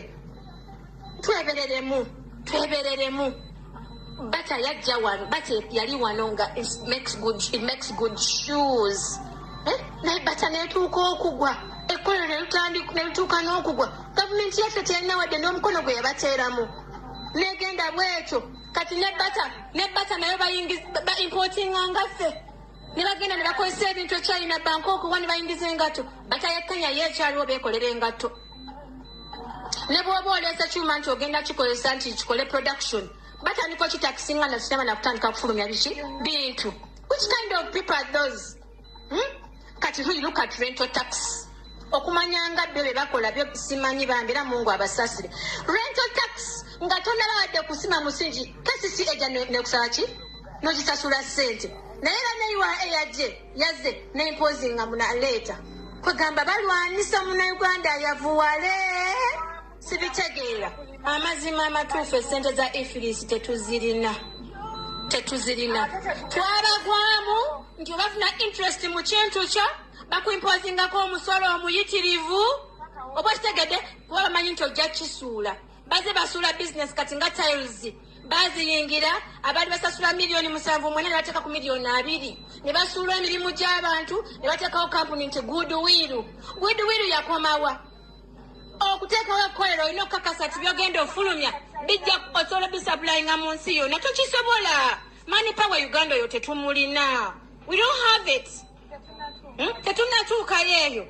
Wabula okusupportinga bannansi ensi ekulaakulane mulwana bulwanyi bannansi mubateeke ku zero. Mamulowooza abantu banna abaze ne bagaggawana ne babeera ne wooteri na biki ekibasudde kimusolo. Omusolo kubanga kirisagana senga omusolo guba friendly ekintu okitunda at a friendly price nekigwawo mangu before you know it. Banange tweberere musimu bubi, but we need to amaloboozi, our voice needs to be heard. Tuleka abantu otwogerera kampuni zizze zitusinga ne sente negwa ina obugugu bwe busatu bubiri bagala kulyawo. Mati Kaba mpola ngoli mu kisenge kyo. Tubadde tubakubira emirango eyita kungula banga lyonna nga tubaga mutwegatteko nga muga tuli bize tukola. Kati njagala okubaza omukyalo ono okubeera courageous enough n'okubanga alinamu ka knowledge okusukka kubali abakawo mentality nga asobola okulizoninga okusinga abantu. Kati bana abaana ekika kino bana Museveni bano batayagala. Kasitoba ngo yogera ng'omukyalo ono Museveni takwagala era gaba muwo butoya afe. Ono ngeri yayogera Museveni oyo bamuwo butwa afe. Yoyo Museveni yego yagala bali bano. Kati omwana ono mwana muto ayina obulumi yasomako system agimanyi kati babuuza misolo gino gyaki. Naye mbazanyidde voice note ya lwawogo mbadde nzanji bagamba emisolo gino nagibagamba dda almost 4 years back anti jijja nga mulowooza nsaaga. Saagala baddira mu luyimba akuddira mu luyimba ya lukyamya musigaze eddakiika ziizino 40 mukubiremu essimu mpaka kuwulira mu musuwa okutuka. Musigaze eddakiika aga buli omu alina eddakiika ezi 2 mukubiremu essimu okuwulira nga muwabika omusuwa. Hello teachers sose. Byangu wano yita mbwangalo gamujjawo. Webale nnyo tuweereza omukyalo yayogedde bulungi nnyo. Kati omukyalo nze mbadde mbawanga advice kubanga wabagamba dda basibe w'amaduuka bafulumemu bagende abadde mu kyalo oba banonye ka business naye nze mbadde mbawa advice ne online business zisoboka. Kati bwe bagaddewo amaduuka nga basazeewo okugalawo amaduuka badde awaka ba opening online business batandika okutunda ebintu byabwe ku online bave kwabo ababalumya emitwalo abasajja. Secondly, online business ebeekola bweba olesa essaati yo n'ogiteeka ku website yo n'oteekako akasente maybe somebody can okulaba essaati eyo oba empale oba engatto n'okola ki business n'etambulira awo. Kyo kimu n'abo bajja kubuuza nti naate fe ab'obuwunga mukyere biki byonna bigenda ku online. Kasito oteekako sente n'ogira kubanga kati fene Bulaaya amaduuka g'abaddugavu babikolera online. N'obakubira n'obagamba mperezaayo kilo y'amatooke nomperezeeyo nalabyo olina obuwunga n'obidelivaring ew'omuntu oyo. Kali nyabo toyanze. Chemba wanga bachagaddewo. Toyanze zanira. Point eyokubiri ya Abayima. Kati bannayuganda mukirabye. Abayima abo twabasomako nga kyali masomero. Those are the people abatambula n'ente zaabwe nga they're looking for pastures. Kati babadde batambula mu Africa yonna. Bannayuganda kati bafunye Uganda. That's why baagala kutwala Uganda bafune settlement yawo. Okitegeera. Kati era bwe tutwalwaneko baagala kutwala East Africa yonna. Kyobola abeegabanyiza mu Kenya, Tanzania. Kati wano Museveni ye waayagala okuleeta n'Abayima bonna. Ate those Abayimas Batusis. Era bwe basetolinga they don't go away. Era lwabogwe kyayogedde. They are going to make us slaves kubanga nzijukira sometime back nga bakyali mugundi. Akatabo kako ka Museveni akuke yawandika munagamba nti no my people are suffering. Nkubulire nnyabo. Naye kati abantu suffering kati anoonya settlement. Tujja banyampira linda very soon. Webale nnyo Mukama kuumi. Kale nawe. Hello. Obudde tulina butono ananagirira mu simu nga nkujjako. Jebale sebu. Kale sebu nawe jebale ko. Oyo muwala yasoma amazima gindi asinga ne commissioner wa revenue. Olid. Ensonga zino zayogedde. Tayina mucho esobyo na gyakoze. Olid. So ebintu n'abasajja tebakola. Babipanga. Naye singa abasuubuzi bamanya nti twabaagala bandemere ku nsonga eyo gye baliko. Neba nga woyogere twanagenda w'omusajja kabaka wedde. So banywere wenyini oyo omuwala yeetaba kubeera commissioner wa revenue oyo omuwala. Olidde. Ensonga zonna zanyonyodde zonna abadde yasomesa kati kimwagala ki ekirala. Abasomeseza ekyokukola. Kati banoonya kimanyi y'amagezi kinatamala. Babiveeko be banoonya. Kimala. Kale tuyanza Joseph. Hello. Hello, Mr. Fred. Yes, sir. Kale sir nawe bali kubeerako. Sebo ndi musajja munyarwanda. Yes, sir. Sije yakweka. Kapepe identity yange. Nene babulire mu Lunyarwanda. Njagala oyogere mu Lunyarwanda. Kale ngenda asokera mano okugera mu Luganda ngenda kukyusa mu Lunyarwanda. Okay. Ebyo byonna muraba mu Uganda, nabi planning. His Excellency Kyagulanyi abagamba tugende ku street abantu ne badamu ku muzaketi zaabwe kati essaawa zino be bali mu kukaaba. Solution eriwo nti mulina kwekalakaasa. Urabona omusajja ata bazadde be famire ye yonna. Omusajja munyarwanda yatataakawo yatane maama we kati bamulowooza abaagalanga engabaani. Kakati Fred ngenda kukyusa mu Lunyarwanda. Lukyuse bagambe.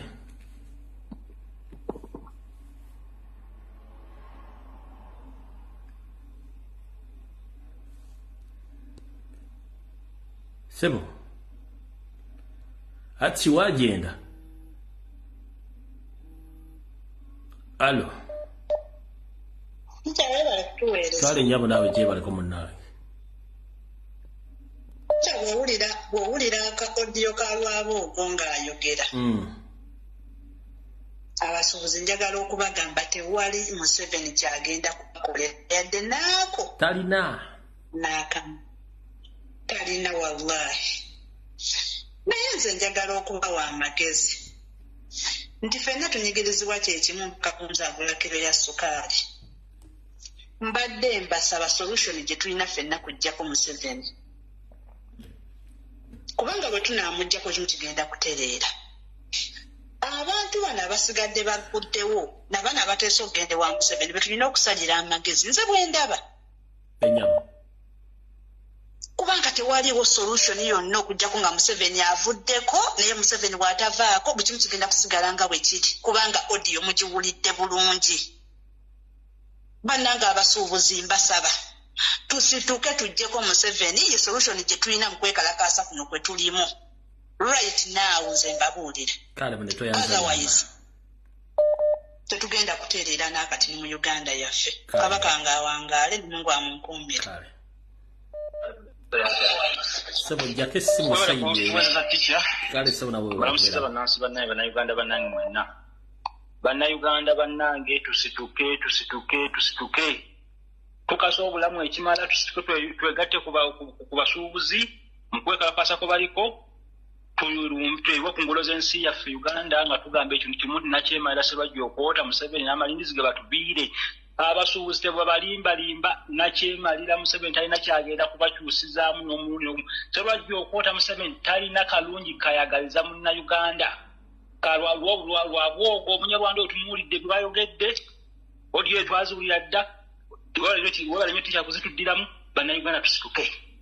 Tetugenda kufuna mirembe. Teri bizinensi gye tugenda kukola mu Uganda tufunemu. Nakyemalira talina kyayagaliza kalungi nakamu kayagaliza munnayuganda. Gwe munnayuganda ali awo ayagala okukakembeera omusolo ogwo ogutawaanyisa weena abagundi abasuubuzi gwe nkokenyeera mutunzi gwogenda okukola ki? Tetugenda okukafiiramu. Tikyakakumaawo n'abaala Kale Mukama kuume. Hello. Sebo jake simu owala. Kale sebo nawe bali kubeerako. Kale sebo. Kamalo kendeeza simu eno. Mbadde ngenda kujja yita mbwangu.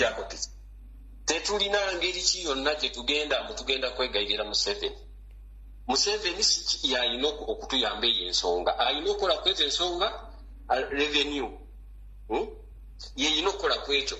Kati ekizibu kye tulina kati mulimu abantu abagenda baggulawo naye abo abagenda baggulawo nga amaduuka agamu mugagula oba mu musolo mula nti ensonga gye tuwaanyira tebakwatako. Tugenda kukola bwe tuti era ekyo tugenda kitandika essaawa yonna era bwe kikutuukako gwe totunenyeza.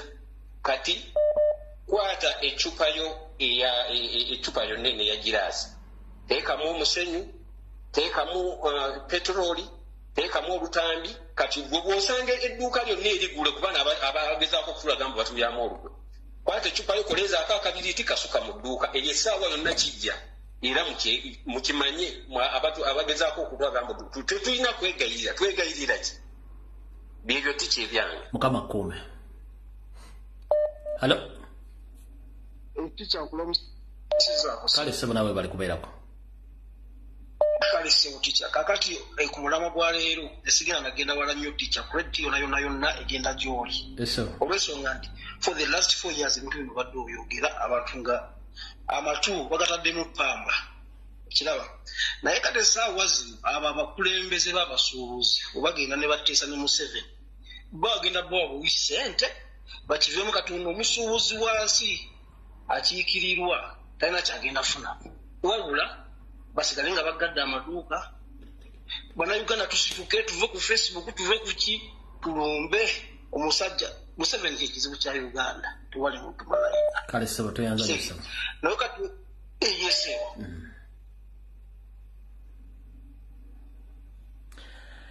omuntu yenna fuba okulaba munenga okuba essimu ng'olina network oba tolina network munaye essimu tegenda kuyita mu mukwano. Hello. Kale sebo nawe bali kubeerako. Amanya mpitibwa Buganda Magoba. Yogera nga ayina amaanyi teeka mu vibe. Mpitibwa Buganda Magoba. Ekisookera ddala njagala mbuulire bannayuganda nti waliwo ekigenda mu maaso kye batamanyi. Baakwata amagye 50,000 ne baziyingiza South Sudan eyo munda simanyi oba bakwekayo gaaki naye ekyo bannayuganda balina okukimanya. Amagye 50,000 baziyingiza South Sudan munda eyo ne bazikweka eyo. Tetumanyi nsonga ki eyo kyekisooka.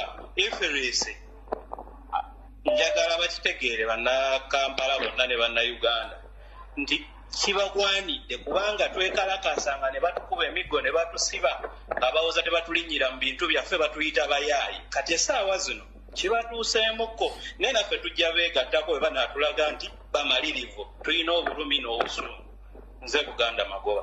Kale Mukama akunkoomere. Omusolo gw'enziku guleese obuzibu. Omusolo gw'enziku simesifurizi taxi Hello. Jibale ko teacher. Kale sawa nawe jibale ko jja kwesimu yo ba TV. Njijeko laptop. Nkwebaza okuweereza nenebaza n'omukyalo oyo eddoboozi lyozanye ate era n'erya lwaboogo lwosoosa okuzannya. Abantu obalaze ate era omunyalwanda kyalowoleza abasuubuzi ate era n'omukyalo oyo asomesezza nnyo era omusuubuzi bw'aba wakuyigaayige omunyalwanda talina kyakwagaza talina kyakwagaliza okugjaku okwavuwaza. Ekirala omukyalo oyo agambye olwedde baabaggalirako dda olwa covid kati kino kiki ekisoose baabaggalirako oba mwaka kumpi myaka 2 nga temukola nakati mutuule owaka temugenda kwekalakasiza myaka 2 ng'egya covid mwali mukitesitinzeeko mukitegeera nakati mubeere eyawaka owatali kwekalakaasa Museveni talina kyagenda kukolera Uganda oba basuubuzi. Nabana abasuubuzi abakulu bammwe abagenda okugenda babatiisizi abo Museveni ajja bawanga bo. Simba wakati awo. Ukankubuli abantu bano nabakulembedde abasu mulimu Kabanda. Statement ya Kabanda tekwatagana na ya Sekitto. Eya Sekitto tekwatagana na yani ne ya Ntale bali basatu bagandi bakulembedde abasuubuzi. Statement ya Kabanda tekwatagana ya Ntale era tekwatagana na Sekitto kubanga bonna ba state mafias tubamanyi. Kati gwo musuubuzi goli n'ekizibu. Bali bekutegerera ono omwana ayogedde statement gyakoze almost for 13 minutes. Bw'omugata na Revenue Authority bonna balina kubwa kiwoko ne bateeka kuba bibogera tebabitegeera genda maaso fundikira mu dakiika emu. Yes, era nabalabye wano ba Sekitto bakubagana ne Kabanda. Kati bo wennyini bakubagana bagenda bateesezaaki. Era omukyalo oyo nga bwavudde waggulu mugendere ku ky'omukyalo oyo abakiwulidde n'abanaawuliriza gundi eno live eno nga oluvannyuma muwulirize nnyo omukyala kyayogedde era mugendere ku by'omukyala kyateesezza otherwise owatali kwediima owatali kulaga Museveni kyemuyitamu tewali Museveni kyagenda bakolera okujjako mujjako neyanzizza nnyo neyanze. Omuntu yena gwe nkwata n'owulira nga toyiseemu oba tolina network onoosonyiwa bannange. Mwangu tugende. Yena akuba direct call oba oli oba okola nsobi wa direct call osobola kukwata. Hello. Neyanze nnyo teacher. Enyamu. Nze nsanzedde wano ku masito Nansana. We Nansana yogera neteeka mu vibe. Yogeza maani. Genda eri ababaka abali mu parliament abeefuna nti bo baliyo okulya buli ssente. Balaba n'abayita ab'ebitiibwa bampugadde mapuga abali obuli omusimbi nga abasuubuzi tuli mu maziga tukaaba naye nga baatera omusimbi guno tukuŋŋaanyamu gwe bagenda okwegabanya tewali kikolebwa tewali development yagenda ka Panado malole nga tikaliyo tetugenda kukkiriza misolo gyabwe gye batuteekako tekigenda kukola era buli musuubuzi yenna waali tukisimbire kuli twongere okusiba amaduuka gaffe buli muntu yongere okusiba edduuka lyo omwaka ne bagiba myezi 2 twali tugagaddeko emyaka n'emyaka 2 abali mu parliament esente zonna ziggwera ku bo buli kasolo ne bayongeza abanyarwanda ne bafuuka abanyarwanda bo ne baba nga tebawa misolo so tubaweera emisolo kano ke kadde naffe okusituka tulwanire wamu kale nyabutoyanze. Hello. Teacher bali kuweereza. Nkali wa Luganda bali kubeerako. Kakati teacher tusima emperezaayo. Era ebbanga lyosomesereza bannayuganda. Bwaba watannategeera ne muggulu talitegeera. Ekirala kyensaba bannayuganda bamanye nti nno eno ensonga eriwo si y'abasuubuzi bokka nga abasuubuzi. Na buli asirikidde gy'asirikidde omusomesa bw'onaasirikira gy'osirikidde n'ogana okwegatta ku basuubuzi essaawa zino bwe banaamala okusasula obusaala bwo bw'onadda mu kayumbako k'obadde osasula 15 nga bakati essaawa nga batandise kusaba emitwalo 3 lwojja okumanya nti kyali kikwatako. Owa booda bw'osirikira gy'osirikidde bona gendo gulo muti gwa sabuni ng'obusente bwokoze mu lunaku bonna olina bugula mu muti gwa sabuni emitwalo 4 oba 5 ojja okumanya nti wali olina ositukiramu abasuubuzi we basitukira na buli ssekinoomu yenna waali mu Uganda essaawa zino abasuubuzi bwe mutabeegattako buli omu ajja kiro zaako nga kitandise omutuukako essaawa zino kikutte musuubuzi abamu basaakaanyiza bbali n'abavubi na buli omu gwe kikwatako bwe mugaana ositukiramu beegattako essaawa zino olinde kimala okukutuukako kigenda kukutuukako very soon nga kimaze okunyweza omusuubuzi omanye nti naawe kyali kikukwatako buno obutwa bwe batabudde tebutta musuubuzi yekka na buli nswera egenda omumugwako eteekwa okugenda mukama ayongere okukuuma naawe akumi bw'olaba yona ne kakutwale weewaawo hallo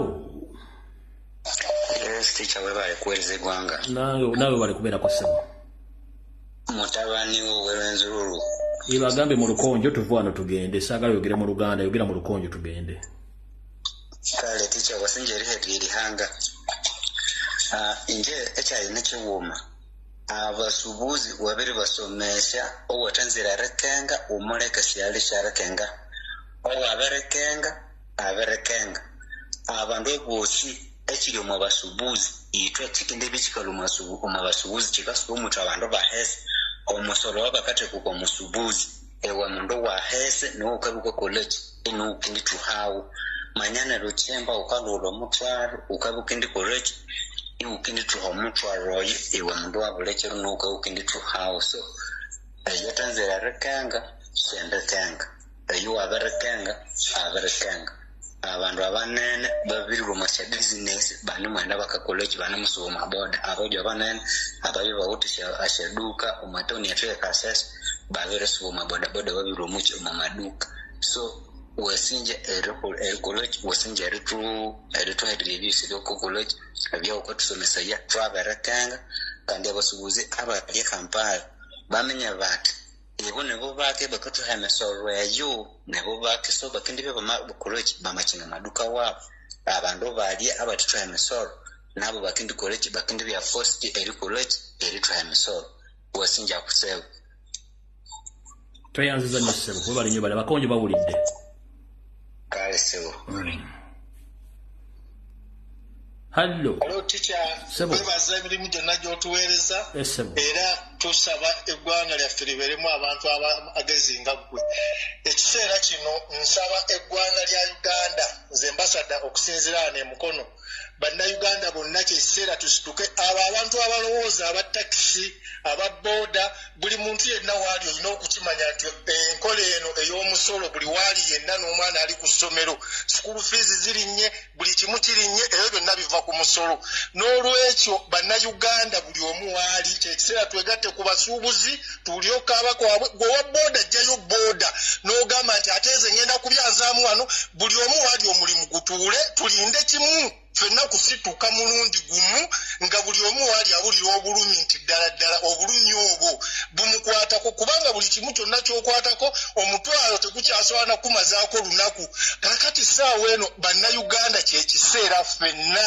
tuleke gaa nti ate abasuubuzi ate nze kanzija ntundeyo buno buli omu waali bannange embeera eno twagiyita mudda kyekiseera buli omu waali asituke era nkunga abantu b'emukono nkunga abantu b'emasaka ab'embaale buli omu waali twagala okulaba nga Museveni amajege gokka gye geetala ku street buli muntu waali wonna njagala okukakasa abantu b'ewaffe Masaka abantu b'emukono abantu b'ekayunga buli omu waali eno embeera tewali ogwetanyigiriza abasuubuzi batuukidde okukaaba kitegeeza buli muntu yenna waali alina okukaaba ate emisolo gikyajja emirala mingi okwo kwe kuteesa kwange tica ansigadde ambasada amasagazi limbaazi wano emukono nsaba abantu bonna embeera eyo bagiwulire bave mu bintu by'okugamba mbu ate kino kinyigiriza ona ate ffenna bitunyigiriza buli omu waali teri kyatalaba tekyali ssomero lya mwana gy'otwala mwana litatandikira mitwalo 3 kudda waggulu kakati bannange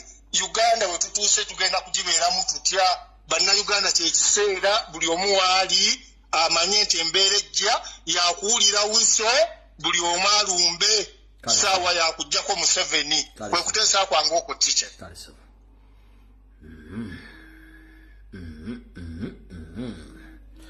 omuntu yenanga oli ku namba ya abe Saudi Arabia mbambi musobole okubanga mufuna network. Middle East, abantu bali Middle East enamba za mwe network olumu eba egana okukwata. Sebo. Picha je baliko. Nkale sebo nawe je baliko sebo. Bali kuweereza mukama wange. Nawe bali kubeerako. Ono yogera n'ekisolo omuto. Dakika 2. Sebo mpozi nze kyenjagala okukubiriza bannayuganda nti kyemba mumanya olina gavumenti oba ono omusajja gwe bayita Museveni talina kyalumirirwa ku bannayuganda. Olwaleero singa abadde alumirirwa abasuubuzi olwandiwulidde nti abasuubuzi bagenda kwekalakaasa ebisinga byonna yandibadde abiyimiriza n'agamba nti kagenda asisinkana abasuubuzi. Naye ku kyokusuzira ku statement y'omuwala nga wabadde ayogera bano abasajja balwanyisa ekiyitibwa omunnayuganda okumuggira ddala mu bizinensi. Naye ate ekyennaku kye balina ekisembayo okuba ekyennaku ennyo nti tebalina bwongo busobola kulaaninga bizinensi endigenous Uganda zebakola ki zebalaaninga obwongo bwabwe bunafu nnyo. Naye ekirala era omuwala alina statement gyakoze nga nnungi nnyo tuleme okutunuulira abo bannaffe abagenda okututeeseza bebaani abo abagenda okututeeseza. Museveni waba ayagala wulira nti nayagala okutusisinkana ffenna tusisinkanire wamu naye abo abeeronda mu mmeboku bagenda kututeeseza tebalina bye bagenda kututeeseza bagenda kutuyamu bulirugwe. Abasuubuzi bangi nnyo ku nsi yonna balina okwefuula abomuno bebenjawulo ennyo tufunemu abantu abavunanyizibwa ffenna tusisinkane mu kifo kimu ayogere nga naffe twogera awulire bye tumugamba naye byotufulamu balonzemu agenda okuteeseza abagenzi okutulyamu obuli olukwengo oyo Ssekitto twamumanya dda era mugagga nnyo takyasaana kubeera ng'ayogera musuubuzi bamuwe mulimu bamuwe gwa minisita nga bwebawona omusajja simanyi oyo ani ayambala kitisaati ekimu oyo naye bamuwe gwa minisita naye ave ku byabasuubuzi Ssekitto ova ku bintu byabasuubuzi. Twesonyiwe Ssekitto twesonyiwe genda mu gavumenti ya NRM bakuwe gwa minisita nga gwabwabwe oyo omusajja ategeka ebivulu naye twesonyiwe naawe webale nnyo tiki kale mukama akunkuumire. Sebo jjako essimu bakitiddwa kale sebo nawe gye baliko. Munnange webale tuweereza nze nno nsinzidde wano Mbale. Bogera bangambire mu Lugisu newankubadde siriwo eno naye nga gyenkakalabiriza emirimu gyange. Bangambire mu Lugisu. Aticha siriwo eno nkolerayo bukolezi so Lugisu naddu kwasaganya bulungi. Kakati munnange enze neewuunyiza nnyo okulaba nga abantu abakolera mu katale k'Embalala bo emirimu bakakalabya buli kimu kitambula bulungi bo tebalaba kiri Kampala. Bannanga abo bo si Bannayuganda nga ffe ababonaabona abatalina kyakulya abakolera ak'okulya ka buli lunaku. Tikya tuli bubi nnyo ddala. Kyekituufu twalikoze nga buli kimu nzera batica abasomesa abantu bonna bali twegasseeko ne tulaba nga twegatta ffenna ne tutwala mwami Museveni. Jeno Museveni abo abasuubuzi bagamba no busimanyi tugendewo tumumiitinge yennyini yagereka emisolo yennyini yatuma abo abantu abakulembeze baffe abo abasuubuzi yennyini omuntu gwetulinda okugjamu ne tumusuulayo kubanga abantu ab'Embalala abantu abali mu West bo tebasasula musolo bali mu kukola ebyabwe bitambula bulungi. Abantu bonna si lwakuba nti nno njogera bwogezi naye twabirabye era kikya nabwe n'oyagala okunoonyereza ogenda kusanga olunaku olw'enkya ng'abasuubuzi bo tebamalina kigenda mu maaso tebibakwatako. So tikya banne tusaba omuntu omukulu gwe tulina okujja mu bukulembeze ye Museveni newe tunaatuula newe banaatuula naye emirundi 10 Museveni yagamba kati mwongeremu kati muleete kino. Museveni kyasalawo kyekiyita Mama Lususu ye bw'atule mu palamenti bano abaminisita nabo ne beeyongerawo n'abafu abamu bano bampuuga bano babitaano abo bonna beegatta wamu. Weebale nnyo weebalire ddala nnyo Teacher. Mukama kome. Hello.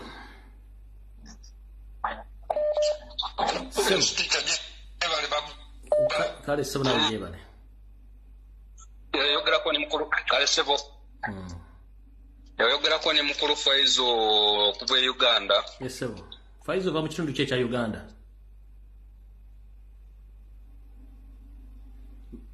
Simba gitutte Faizo. Salamu alaikum, tunakuddira. Hello. Sebo. Alo muganda ngoli otye. Ndi bulungi sebo jebale ko sebo. Ati ze simanyi Luganda ne mugwere. Yogera mu Lugwere lwesinga okwagala nze njala nnyo ennimi ennansi. Sabula tugende. Oli amuganda wange. Olutalo tuli ku lutalo. Yogera mu Lugwere si mu Luganda. Yebwa gende mu Lugwere. Tuli ku lutalo.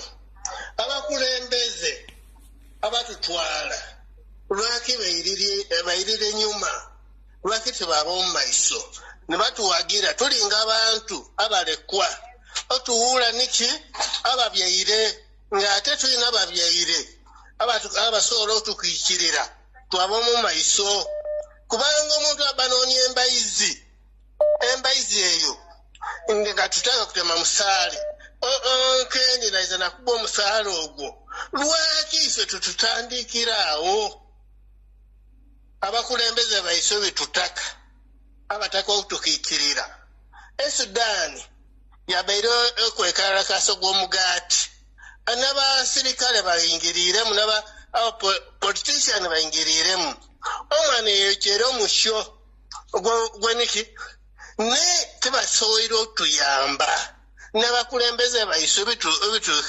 twekakasa nabo batuyambe bazingire emikono lwaki tebazwayo ne bawagira abakulembezi opposition party jonjona ddala nga gitaka enkyukakyuka lwaki tebazwayo ne batuwagira bawagira abaana esente kati nebayikirirya nti bayataka tukuteesya ewule kibateesya bwe bayina tageti yaabwe obanga wewukirya bakubere nti abannayuganda basomere okubanga bamaite bizinensi ati anu nga bamaite bizinensi bataka kutumalamu mu bizinensi lwaki tiberwaniraku abakulembeze sweswe tumaite nti opposition party ne bawagira abaana niye byange nsiimire ino era nsiimire ino bayi mukama bandabire bonna abagwere.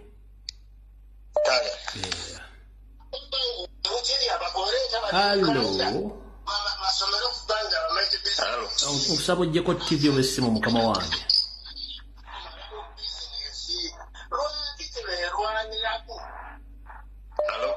Sebo akazindalo kakogenda mu maaso.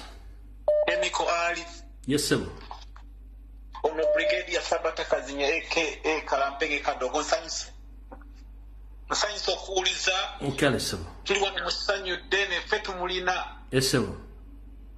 Kakati olyoka tonya ne tumanya bwe zenkana ennyimiro era balwogedde nti atannawa musolo ng'alabye ennaku atannawa musolo ng'alabye kakati kabalabe bagenda gguwa baba bati era teri kyakola bonna Uganda mwenna mumala biseera byammwe mugenda gguwa mwagala temwagala okujjako nga mwesowoddeyo ne mugoba mu 7 teri kyagenda kukyusaamu teri kye mugenda kuwona pulogulaamu ye yakubagoba mu Uganda muddeyo mu byalo mufiireeyo n'envunza zibalye tewali alternative ndala yonna era temumala biseera mugende muddeyo muduuka mw'omusolo bagenda kubakunya mpaka we muneegoba mweka ekiriwo kyokka kyakufumula mu 7 agende tewali alternative bassebo ne bannyabo temwerimba embeera yeeyo era webali nnyo ssebo kumpa katulinde mukama waffe naye mbasaasidde mugenda guwa lwa mpaka mirembe mpaka mwegobe mweka era mpozi ng'omukyalo oyo bwagambye mudde ku layini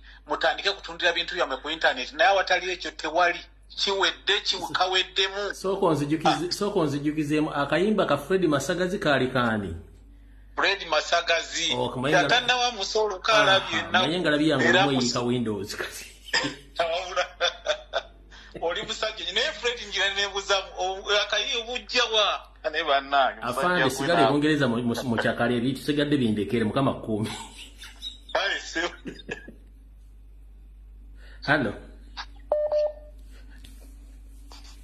Sebo nkale sebo nawe jebaleko omusajjawo okuva n'ekyambugo University genda maaso sebo webazajo tusaako engalo okola omulimu gwa kadde wange sebo nebaza alo okubeera nga tutuusizza wano okubeera nga bikyali balamu sebo ne omukulembeze waffe pulezidenti Kyagulanyi Ssentamu kubanga kuba kukunamya abasajja bano n'akoomunda kaavaamu dda nze eddoboozi lyange ligenda ku nsonga eyo okubeera nga nti nno ensonga zo zibadde zijja zibaawo naye kuba nti nno omukulembeze waffe Allah yamuwa okubeera nga alabira wala oyo mpuga abakubanga akyali mu palamenti wasanga nti nno ensonga ezo bandibadde bazituulako dda ebyo ebintu bibadde bijjibaawo naye nga gyegyo emirimu gye bakola eyo okubeera nga basappuresinga ebintu ebyenjawulo ebibeera bireetebbwa ne badda mu bintu ebitalina mulamwa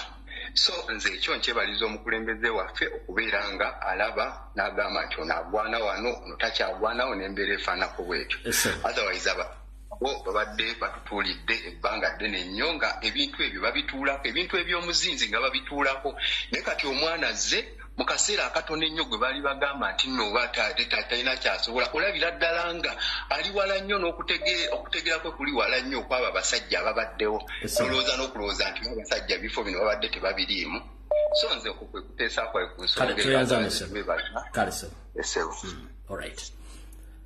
bannaye mona nsonyiwa na information gyenjagala obba wakati n'akasembayo program tujja giddiro lala alright waliwo kansooke mbajjukize bannayuganda nga temunagenda bwe twamaze okukuba ekigambo kya vaccine yose litibahabulwa through Minister of Health ng'ekulirwa Ruth Achenge Dana Atwine bakyagenda mu maaso okukola enteekateeka y'okuwa bannayuganda abaana ddo to ddo mu Uganda naddala mu Buganda ng'abo ebikerende ebitategerekeka bwe bakuwa vitamini tabs simanyi bakuwa deworming simanyi coccidiosis tabs simanyi ani omuzadde yenna ali ewo omuntu bw'ajja ng'azungira ku lujjulo mu lujjambo simanyi awo omwana w'empeke kwata akabazi mukube ku mutwe agenda affe bisigadde Katonda n'akusaasira zino empeke bagenda bagamba batambula bagaba kati ziizo ezo bagenda bagaba essaawa zino kati kire kya vaccine twakikuka batambula bagaba empeke zino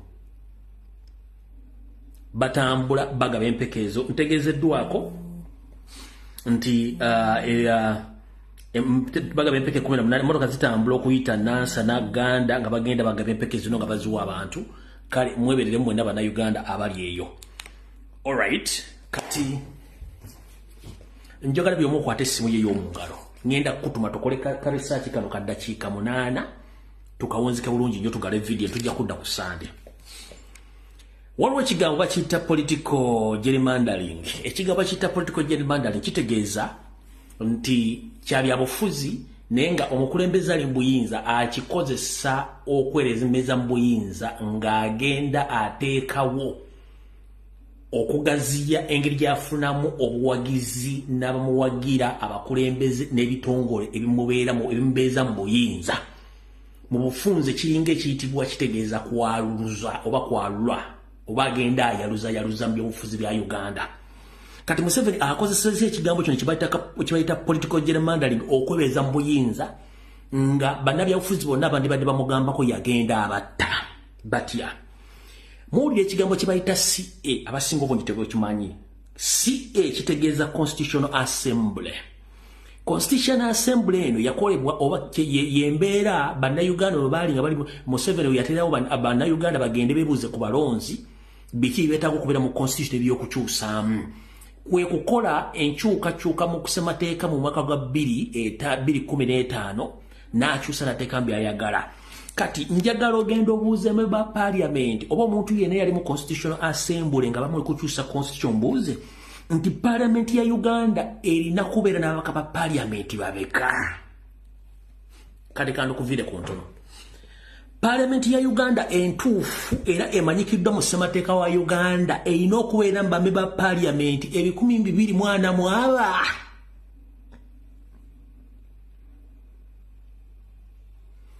The original parliament of Uganda is supposed to accommodate 245 MPs. But as we speak right now, the parliament accommodates 557 MPs, which is wrong to the constitution ya Uganda and Chidam. Semateka wa Uganda eyakolebwe yakyusibwa mu 2015 alagira nti parliament Uganda inokulamba parliament 245 naye mukakuntaka Museveni ogenda nga yaluzamu kiri kyembaga political gerrymandering Museveni yakyusiza buli kimu neyeeterawo constituency municipal na buli kimu nga agenda ayongereza mu parliament yensonga lwaki agala parliament eyo.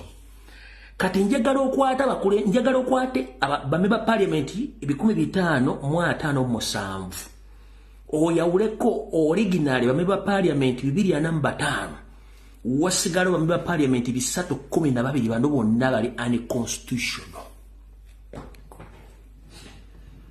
Ne bono kibuza MP go waka otajja kikunyonyola ano kwanza ngendo kikunyonyola uko kitegeere wano ku LBS TV byenjogera mbyogera mu Luganda buli omulu owulira nkugambye Ssemateka wa Uganda omuwandiike gendo buze MP na obaloya ine yasoma mateeka ko parliament ya Uganda erina okubanga ina mu parliament 245 nga Museveni akozesa ekigambo ky'okwaluza nze nkise kyakwa kibayita political gerrymandering agenze atondawo constituency kulebyo obufuzi bye agenze atondawo municipal kulebyo obufuzi bye agenda atondawo district obufuzi bye ngayongezaamu bameba parliament abatali mu constitution abatali mu mateeka banyabo ne basewo muwulize bulungi nnyo. Parliament ya Uganda eri bameba parliament 557 ekimenya amateeka. Parliament ya Uganda erina okubeera bameba parliament 245 kati bw'ogatta 557 n'otolako 245 kitegeeza bameba parliament 312 baliwo mu bumenyi bw'amateeka n'essire z'omusozi bazifuna mu bumenyi bw'amateeka oyo bayita Museveni. Yensonga lwaki yaga nti nfunda n'omuntu asomagira ng'awoza Museveni oyo ebisigadde ajja bikola. Kati njagala ogenda okwate essimu ye ey'obuyonjo oteekemu ekigambo nti eggwanga lya Buyindi lirina abantu bameka obungi. Genda mu Gola Moses. Gola Moses egenda kugamba nti Buyindi erina akawumbi kamu mu obukadde 4 mu emitwalo 8 mu 9 mu 8 nkidda mugenda mu ssimu yo ogende ku mutimbagano bako kibaja kya Gola Moses oteekemu nti Buyindi erina abantu bameka. Gola Moses egenda kugamba nti Buyindi erina abantu akawumbi kamu mu obukadde 4 mu emitwalo 39 n'ennamba egwamu. Buyindi nene nnyo eri mu Uganda eziwera 6. Buyindi ng'eggwanga liri mu Uganda 6 mu bunene bwalyo. Buyindi genda ku Gola Moses obuuze ku kawumbi kamu obukadde 4 balina ba parliament 4 balina ba parliament bameka. Gola Moses oba gogo egenda kuletera nti Buyindi erina ba parliament 543 naye kati nkugambye naye Uganda erina milioni z'abantu 43 naye erina ba parliament 557. Buyindi erina akawumbi kamu oba 1 billion .439089550. Who is fooling who? Ani asiriwazani?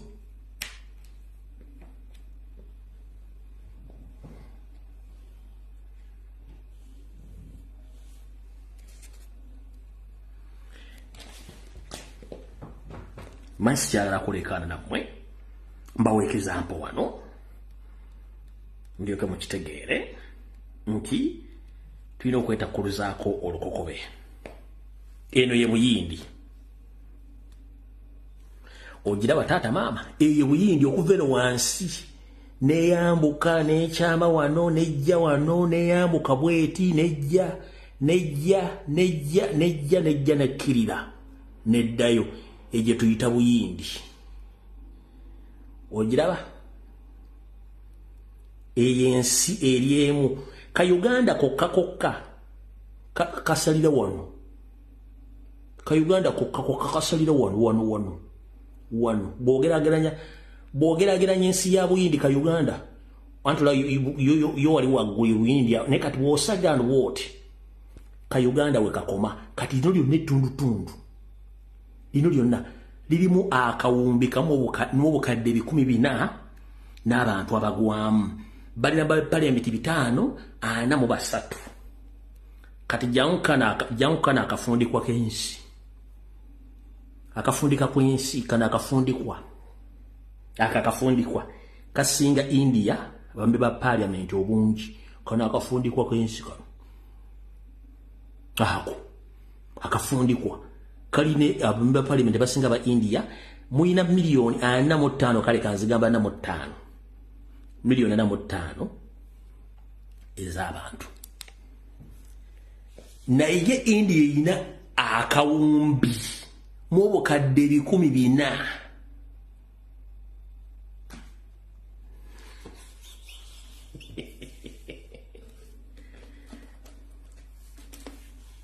genda obuze MOP yenna obuze omuntu yenna eyaliwo mu Constitutional Assembly nga bateesa okukyusa Constitution agenda kubuulira nti parliament yaffe mu mateeka erina kubanga erina mu parliament 245 Museveni n'akozesa kiri ekyokwaluzaamu kyembaga bakiti nze nkitumye okwaluzaamu political gerrymandering ku lw'ebigendererwa bye yensonga lwaki eri wansi Maserengeta mu katundu akatono bwe kati akalinga ekigere yasinze mu baba parliament kubanga basingadde bona Abanyarwanda kati mukyaka abantu abajjako emisolo zagenda okulisa bano bonna balisa agenda zijja luddawa tusinkane ku Sunday saa 2 muri Mbulange Mengo video temugandi bajijje bujja video ewedde tusinkane ku Sunday muri Mbulange Mengo ne wasanya kalu Charles Peter Mayiga mission zo zonna nazifunyidde buli kimu kyonna kimanye nti zijja ku Sunday mukulu owegula makuka fomu zijja ku Sunday saa wezi 2